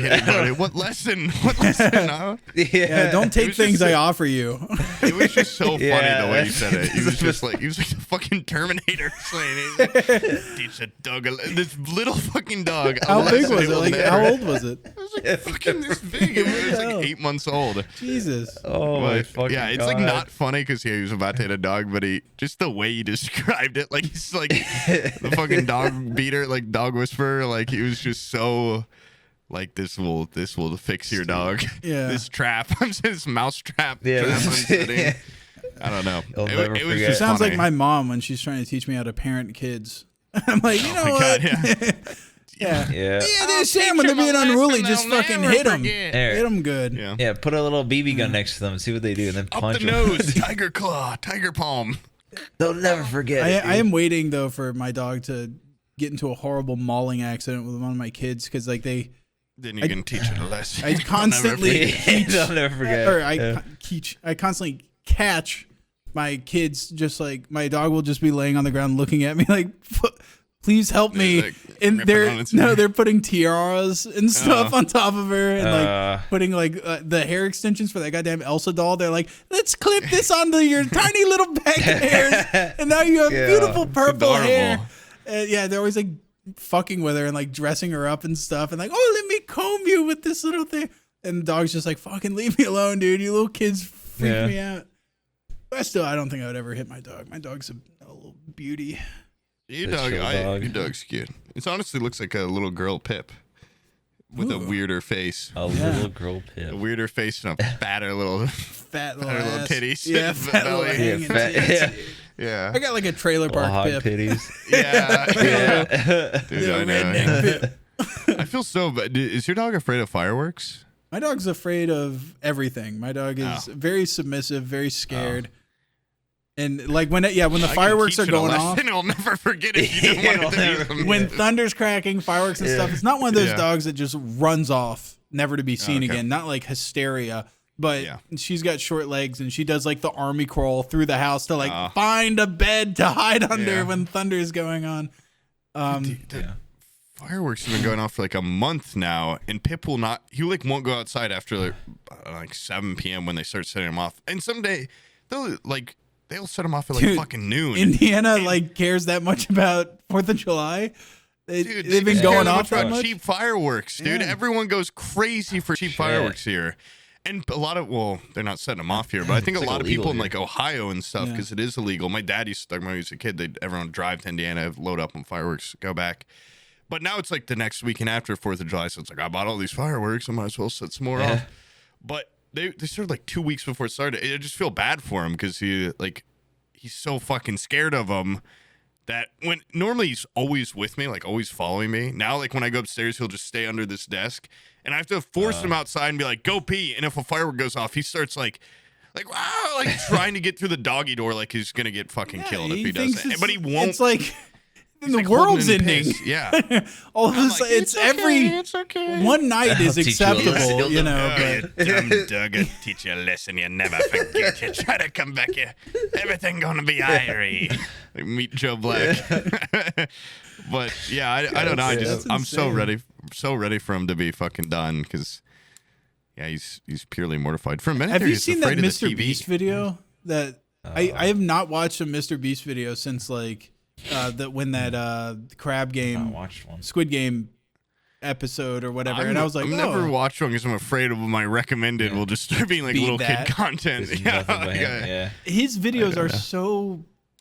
It's long form content that is basically like TikTok now because I saw the thumbnail was like running a train into a pit or something, and I was like, that's cool, and so I clicked on it, and that's not even in the first 30 seconds, he's just like, we filled up this entire house with fireworks, blow it up, and he like blows up this house. He's like, whoa, like him and his friends in this little plexiglass box.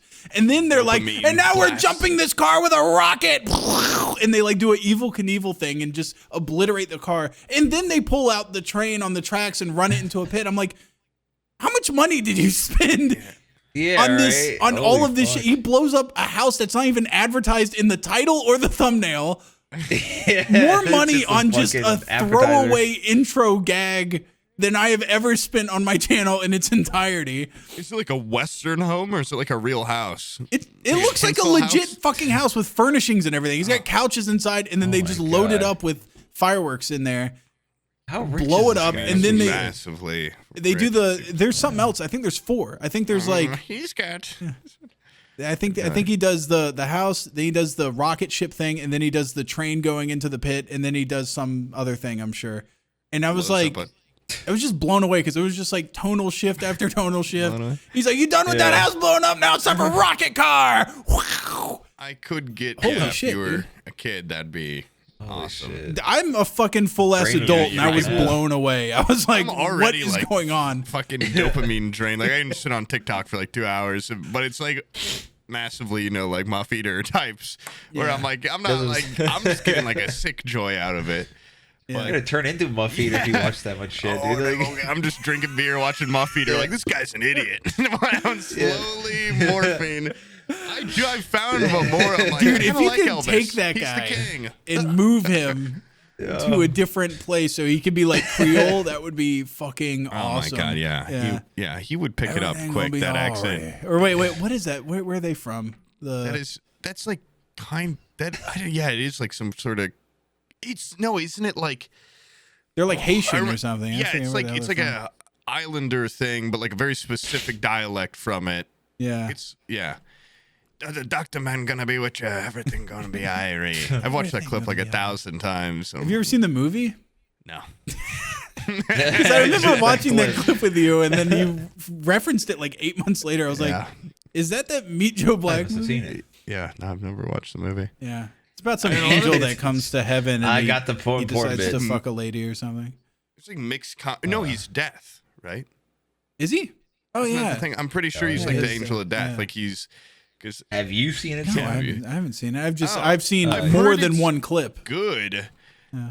Oh, let me look this up. And I feel like in that clip, there's like a mixing of people being like, this is the most ridiculous, like Brad Pitt doing this accent thing I've ever seen. And then there's people that are like, I'm from there. And this is actually like a pretty good, it's pretty decent. Like pretty accurate. Yeah.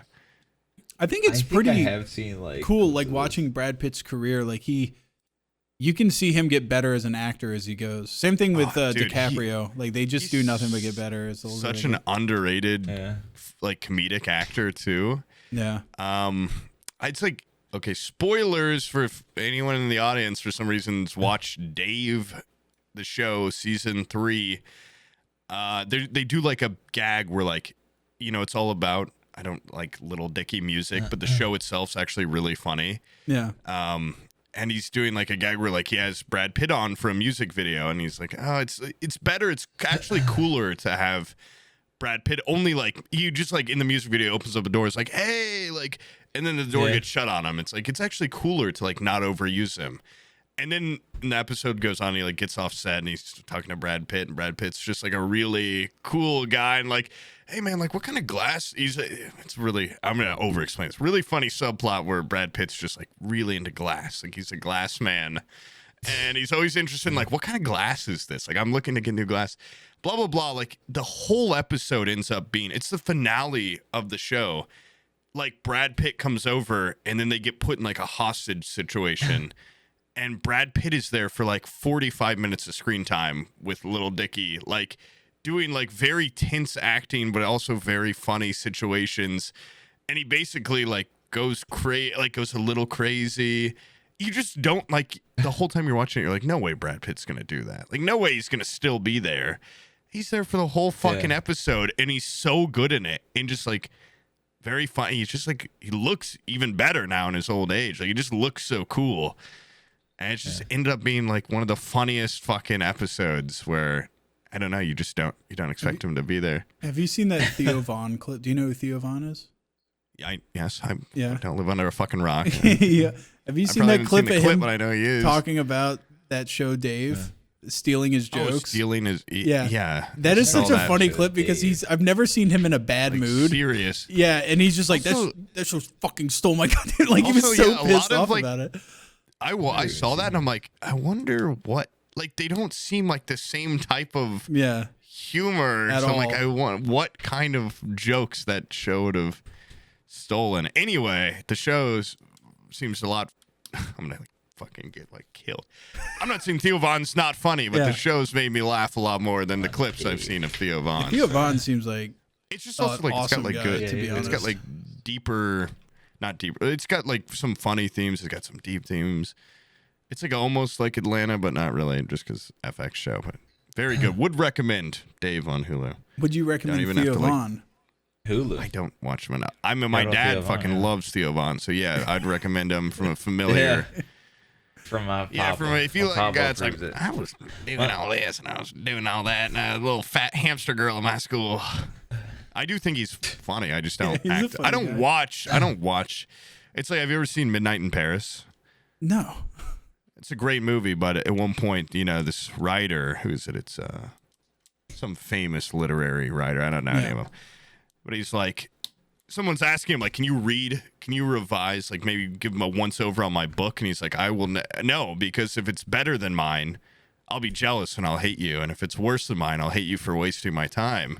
That's why I don't watch any other podcasts or any comedians or anything. Because it's like, what am I going to get? It's better. It's probably definitely funnier than me. I'm just going to be jealous. I love how you can compartmentalize so well. Because there's two different Poobs. There's the Poob on the podcast, and then there's the Poob that we get on the D&D podcast, because he goes, I watch a bunch of other D&D podcasts, and our show sucks compared to that one. Dungeons and Daddies. Okay, that's different. Dungeons and Daddies. That's exactly why. That and I guess the Sunny podcast are the two. Oh, I love the Sunny podcast. That's a good one. Those are the two. Let's stop talking about these other things. It's going to drive away viewers, and they're going to go over to those. They're way better than they're going to see what a goddamn actual podcast is like. Why don't we just react to their podcast? That'd be genius. I do think that's funny. I can't. That Danny DeVito episode where he just like drives himself in, and he like halfway through the episode, he's like, "You guys got any cookies?" Oh yeah. He just seems like such a cool guy. Do you think that's a funny format for one day when we've completely run out of Forehead Fables? We go back through all the old Forehead Fables and we're like, do you remember anything behind it? We don't remember like yesterday. So like, do you remember what was going on that week when we filmed that? Like, no, there was some guy on Twitter that was like, I remember in 2017 you said this. We actually, I think we talked about this last podcast. I was like, what the fuck? Like, I don't remember saying that. I know, yeah, people are a lot better at remembering those sorts of. Yeah, you say one horrific thing years ago, and then it all remember it forever. But no, I guess I get. I feel like I even have done. It's like something different about the listener experience because, like I said, I really only listen to like Dungeons Daddies. But there'll be times where I'm like, they don't remember they have this item, and it's like in D&D, I have no fucking idea. Yeah. What is in my inventory 90% of the time? To be fair, we're playing like one episode. Can I tell you guys something? I use shit on there, and then I don't take it out of my inventory on D&D Beyond. Oh, you're cheating. I still on D&D Beyond. I got 50 feet of rope, bitch. No, 50 feet. Bizzle can see that, I've been dude. keeping a journal, and I even write down sometimes. I'm like, Sam used his rope. No, dude, keep your own goddamn information I'm in your own I'm fucking journal. I will worry about my character. You worry about yours, all right? You've been stealing shit. I've got a sex tracker on all of our characters. 0 for everyone so far, but 0, yeah. which is so insane far, because we're gonna have a real Muffeater like arc. 10 times. Muffeater. Yeah, we're gonna turn into Muffeaters. Yeah, Just turn into 3 Muffeaters, dude. I also like my character has +7 persuasion. I'm like, I don't think I've persuaded anyone to do anything yet. It never gets used. Yeah, like I just need to start. We need more interactions where I'm like persuading. Brian's supposed to be like the most charismatic guy in the world. I chose deception guy. See, I wanted to just my lie. deception's also pretty high. We're never in a situation where we lie. It's always like one NPC that we have to do a certain way. Nitpick, but I wish we used rolls against each other more. Like we're like counter, like you try to deceive me and then I use insight. I tried to give him diarrhea medication and he just said no. I was like, it's not. It's just regular medicine. Here, this will help you out. But you should have to roll when you do that. A deception. Roll for it, yeah. And Brian just goes, nah, I'm not going to take that. I'm like, well, you don't know. You think it's medicine. Yeah. Well, you know, there's some. He was in the I building watched you when buy you it. bought No, but I'm deceptively like going like, Yeah. here's a pill or whatever. Here you go. Like I should be able to try to trick that's you. What we roll for it. We roll for that, right? Fucking already doing too many tricks, Sam. I need to get on the tricks here. Yeah. Why have people told you my hijinks behind the scenes? Do you have hijinks? Yeah. There's been moments where I'm just by myself and I'm doing little things. I'm doing little hidden things. Awesome. Yeah. Dude. Like what? But you wake up in the night. But then you don't remember you did them. No, I don't think we've had any. My last when I play with my friends, I'd always feel like I go to sleep, but I don't sleep a wink. Like I always, as soon as ever, I'd be like, "So you said you're asleep?" And they're like, "Yeah, I'm asleep." I'm like, "Okay, I stand up." And now, like, I'd always toil around at night and like mess with everyone's things. Yeah. And I just had like +7 stealth, so DM would be like, "Why don't you roll for that?" I'm like, "Fuck you, dude." I'd always kill it. Pull out the but yeah, I was just a real creepy guy. Yeah, I like that. It was fun. And now I'm like Boy Scout. It's fun. It's own right. Yeah. Well, sometimes you want to let the goblin out. You want to get a little creature. crazy. Yeah, he's got some machinations going. You know, he's got some plots. Yeah. Horny. So horny. He wants to have sex with people. Neither of you guys are fucking gross. But mine is just a bad person. I think is really what he's supposed to be. Just fucking cunt. Yeah, just whatever I want to, whatever I kind of want to do at any given point. Just spiteful, spiteful, angry little person. Delicious little. He's kind of just like me, but someone that realizes that you guys have to be my friends in the D&D world. You know, so you're like you're like waitering us. Yeah, it is like you. Yeah, it's like you guys can't leave. Our characters are obviously a little bit of. I mean, my character's name's Poob, but like I'm not. He's like, I'm not 6'5" or jacked yet, but he's also just a better person than me. He's like what you can strive to be. Mm-hmm. There's always a little bit of that self-insert. Yeah, yours is like what your ultimate is a better form. version of what I strive. He's like can be more efficient. And tricking and fucking scheming. My character's like Frieza, final form or whatever. Yeah. And Brian, your Golden character is Frieza. just like fucking The fucking fat retard, dude. I don't know. it's like there, just fucking. Dude, I don't know. big. I can't do shit. Anyways, Well, it's because you don't want to reveal anything about your real self, so you don't self-insert any yeah, he's traits into yourself. Brian is so secretive that his D&D My characters D&D don't even character have can't let up. backstories. A secret. It's into crazy layers. Dude, honestly, I regret the backstory of my Well, now it's character gonna be almost. a big deal. You Yeah, gotta- now it's huge. Now I you know, have to live even it. at times, I like Yeah. forget that my guy was a wrestler, and it's like now you gotta wrestle this statue. I'm like, oh shit, yeah. Yeah, fuck. Yeah. When we one day go to like, there's a wrestling city. I'm like, my guy's gonna have to do some fucking. I'm gonna have to do some research on real life wrestling. I know Rey Mysterio and Dave Bautista because I had the 2-pack of toys, and those were the villain info. Hell yeah. I think it's funny now. I've got a Dave Bautista wrestler toy. And I always thought like villain, like this guy's. I didn't know. I never watched him fight, but I'm like, well, Rey Mysterio is my little hero. So I always hated Dave Bautista. And then he started being in movies. I'm like, what the? This guy needs to stay in his fucking lane. And now he's like the best wrestling actor. Yeah, he's so good. actually very talented. We've talked about this before, but I'm sorry. His introduction scene in What about the Blade Rock? Runner? yes. Yeah, he's very Runner? good in Blade Runner. Fucking It was little love it. glasses. Yeah, know he this was little in guy, there. he takes him off. He's like, I'm about to Little fuck he's this got, like, guy up. American Girl doll glasses. Yeah, that's right.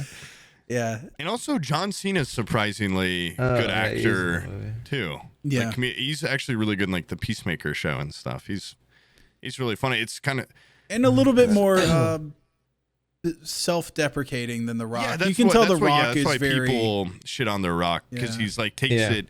He has to be like the badass. He I has mean, to like be the the- Fast and the good Furious, guy. like The hero him in and every Vin single Diesel one, have right? that contract where they have equal punches have to be landed on each other. Like no one What, can a contract? Yeah, no one can have like an upper hand in the fights. Like they have to be equal. What the fuck? Yeah. So that no one's not more badass than the other. Where it's like Vin Diesel has no reason for that. The Rock, at least I've heard it described as like in wrestling, you have to Yeah. protect your image because there's a lot of idiots that like live in Oklahoma watching and Oh, they're like, they're like, damn, dude, Dave Bautista Yeah. just whooped The Rock's ass. Like, he's stronger Yeah. than him. It's like, dude, it's kind of like choreographed, you know? So they would like it's just a meme. write into like, you have to sell it. I have to actually seem like I'm winning this.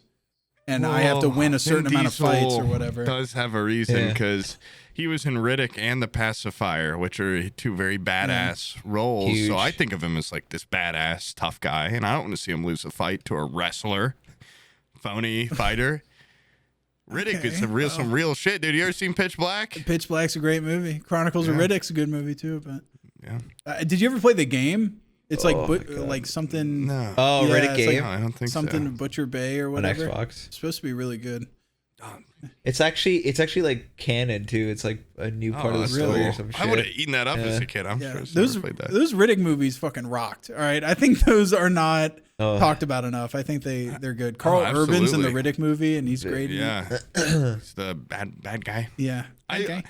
I remember Vin Diesel just plays Vin Diesel though in every movie. Not in that movie. as much. Yeah, He's got not crazy really. eyeballs in that movie, dumbass. yeah, you he's- ever watch it? He's more Okay. like a silent type. Yeah. He's a cool bounty. And you know he's about he to do a bounty something cool hunter? when he He's like takes that them welding in that glasses movie. off. You know some Yeah. shit's about to happen, dude.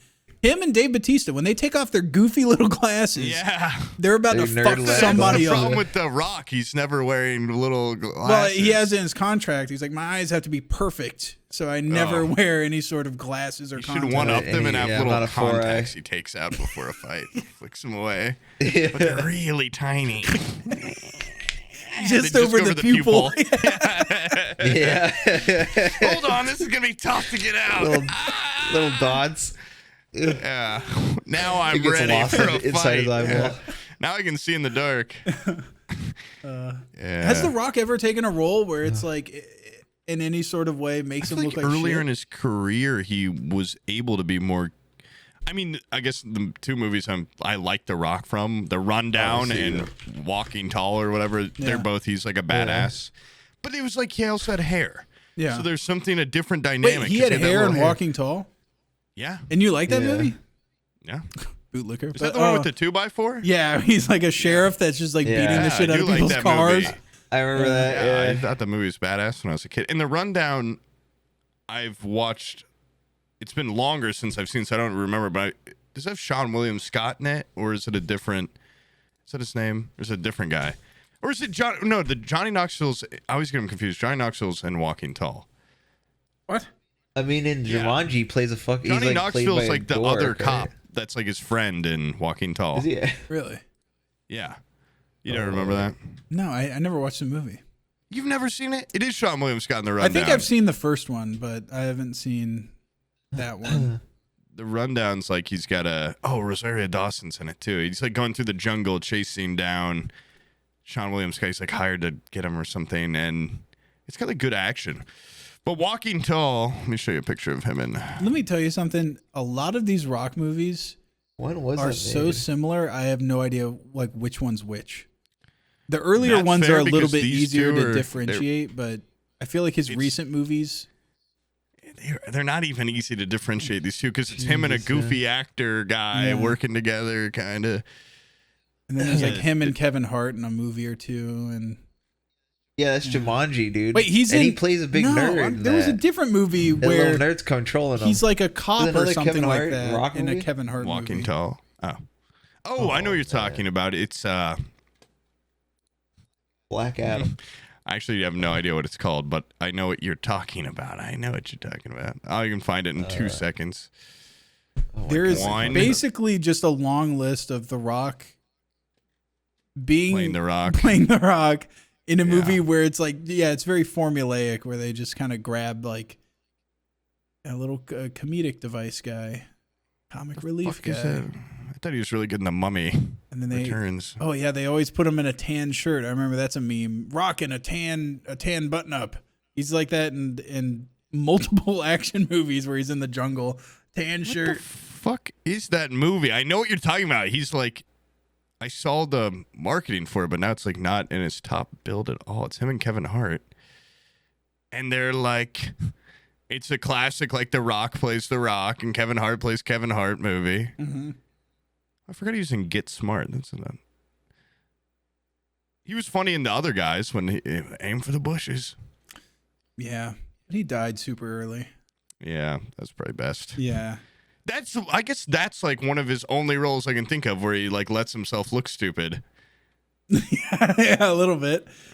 Yeah, he's like, as long as Samuel L. Jackson also looks stupid at the same time, that's fine. Oh, it's called Central Intelligence. Central Intelligence. I went and saw that in theaters. Why? Because I was told that I had to. Oh. It was like somebody's birthday thing. It was like, let's go see Central Intelligence. You had to, like you were with a group. I thought you meant like someone's like, you have to see Central Intelligence. No. You're like, okay. Good enough, I was with a group and they were like, let's see Central Intelligence. And let me tell you something. They were screaming, laughing in the theater. Like I don't think you've seen those like fake marketing advertisements for that Pixar movie Elemental, where they're like, "There's Claude, wow!" and like the theater's going crazy. It was legitimately like that in Central Intelligence in the theater. Tallahassee AMC Central Intelligence was popping. Most electric movie experience since like, I have Return never of the heard Jedi. that Holy many fuck. people hooting and hollering at a movie. And, I'm just such a curmudgeonly little guy. I was watching that just like, this movie, like even at the time, I was just like, I hate this. I hate it. And honestly, sometimes I just go like, why can't I just sit there and enjoy stuff with other people? But I was not having a good time, even while it was airing. Have you seen that video? It's like those fake promotion ones, but it's the guy where he's watching a trailer and he's like, I made the entire theater laugh. And he just...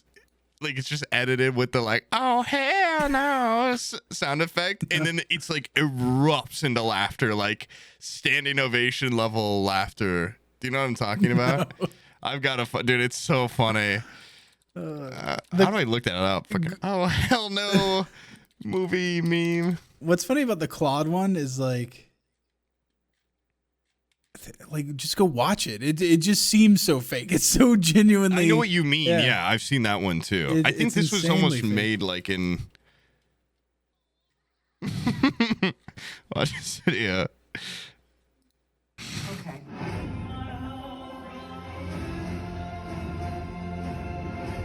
Oh hell no! Hey, this is stupid. Just an eruption of laughter. Oh, hell I like how you fucking pull this up as if it's like some epic meme thing. It's got 21 likes on it. Okay, well, on TikTok, so it's like hard to find like a TikTok on like off the fucking. It's definitely got like a lot more on there. Oh man, dude. Oh hell no. The amount of like interactions people get on TikTok and on these like YouTube shorts. It's made me realize that how much of a small fry I actually am just on the internet. And like there's people that have like, I'll see like a YouTube short or even like a TikTok like 500,000 likes on it, like 1.2 million likes on it. I'm like, is this legitimate? Are these botted? Like that many people saw this shit and we're like, yeah. It's a lot easier to like those than scroll down and like a YouTube video. Yeah. I feel like I'm a dinosaur, man. Nobody makes long form content anymore. I mean, that's what I've tried to say. We need to go to shorter form. We need to be on the precipice. Yeah, we need to get more TikToks. Content. We need to get more tweets. We need to get more threads. Fables Twitter. Yeah, threads. We need to be at the forefront. Yep. The bleeding edge of social media. I definitely need to get on TikTok. That one racist one, whatever it's called. Truth my Social. Uncle uses. Truth Social. I think it's a different one than that, but there's probably multiple. Patriot Social. We need to get on probably called like America Patriot or some shit. I thought I had like a name like a little short, a little more cohesive name. I can't remember. Telegram. No. Yes, I think it might be Telegram. I thought that was for like Russian assets. Oh. I think it's like a Russian social media. And those people don't like comedy. They don't laugh over there. So there's no point in peddling any of our wares on Telegram, I think. I just Googled a racist app and didn't get what I was looking for. And now I'm going to get like some fucked up ads. Oh, yeah. What's the most racist app I can sign up for? I would Google it. Oh, fuck. Yeah, this would be perfect for my podcast clips. Yeah, racist app. Dude. Nice. Put that in. Telegram. Oh, hell no. And then put a laugh track. Yeah, that could be a TikTok right You'll there. You'll get no traction on Telegram, dude. Why am I not getting enough engagement?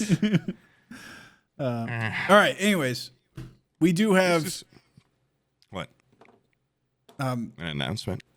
An announcement. We're going on tour. Yeah, we're going on tour. Yeah. Dude, I love it when YouTubers do that. They're like, we're going on tour. We're going to do live shows and stuff. And you have like a live audience. I'm like, what's the fucking point? Like, a lot of people do that. So I think it's funny to do like now, ironically, in spite of like those, you know, if you just like took like 5 weeks out of your life and like dedicated like a massive amount of funds. Yeah. And just did a live podcast. Brian, are you muted? I think you have been for like 10 minutes. Oh, that's okay. I was watching videos and shit. Dude, my allergies have been fucked up, bro. Yeah, I was about to say, like you know muting. He's muted when you don't hear the like. Yeah, exactly. All your little verbal tics or whatever. No, I was gonna say, let's end it. Show that I'm alive. It's been 3 hours. 3 hour podcast for you guys. You're welcome. Yeah. Leave a like, guys. Leave a subscribe. Check us out on Threads. Check us out on Twitter. Mm-hmm. And Telegram. Telegram, the Patriot. Yeah. Truth Social. Truth Social. Any shit that's just real. Yeah. Facebook. Non-muzzled shit. Yeah. Pornhub. PornTube, RedTube, all that fucking porn shit. We didn't talk about porn once on this podcast. Let's end it, but we didn't talk about porn at all. Come on, guys. We only talked about movies like for probably. No, like wait. No, you talked about fucking the robot. That's not porn. That's sex. For like a that's second. Science. That's the future. And then Muff Muncher, literally. That's like that guy. No, that's lack of porn. That's a side effect of not enough. We didn't mention showing him porn. I do remember showing him Centerfold. That's kind of Centerfold. But Centerfold's classy. That's dad's porn. Yeah, we're not talking about that gross modern shit. We didn't talk about us jerking off. And that's something. That's something. And we talked for 3 hours, which is kind of remarkable. It is, yeah. And I just want to say, guys, though, I thought about it 5-6 times. Yeah. I just didn't speak on it. Well, you're lucky there was not a lot of silence, because anytime there's a moment too long, I'm like, well, I know what I can fall back to. Jerking off and coming. You guys shooting cum lately? Yeah. Fuck no. Well, now I really gotta go, guys. Let's clean this up. I got some jerking off to do. I'll talk to you guys later. See you guys.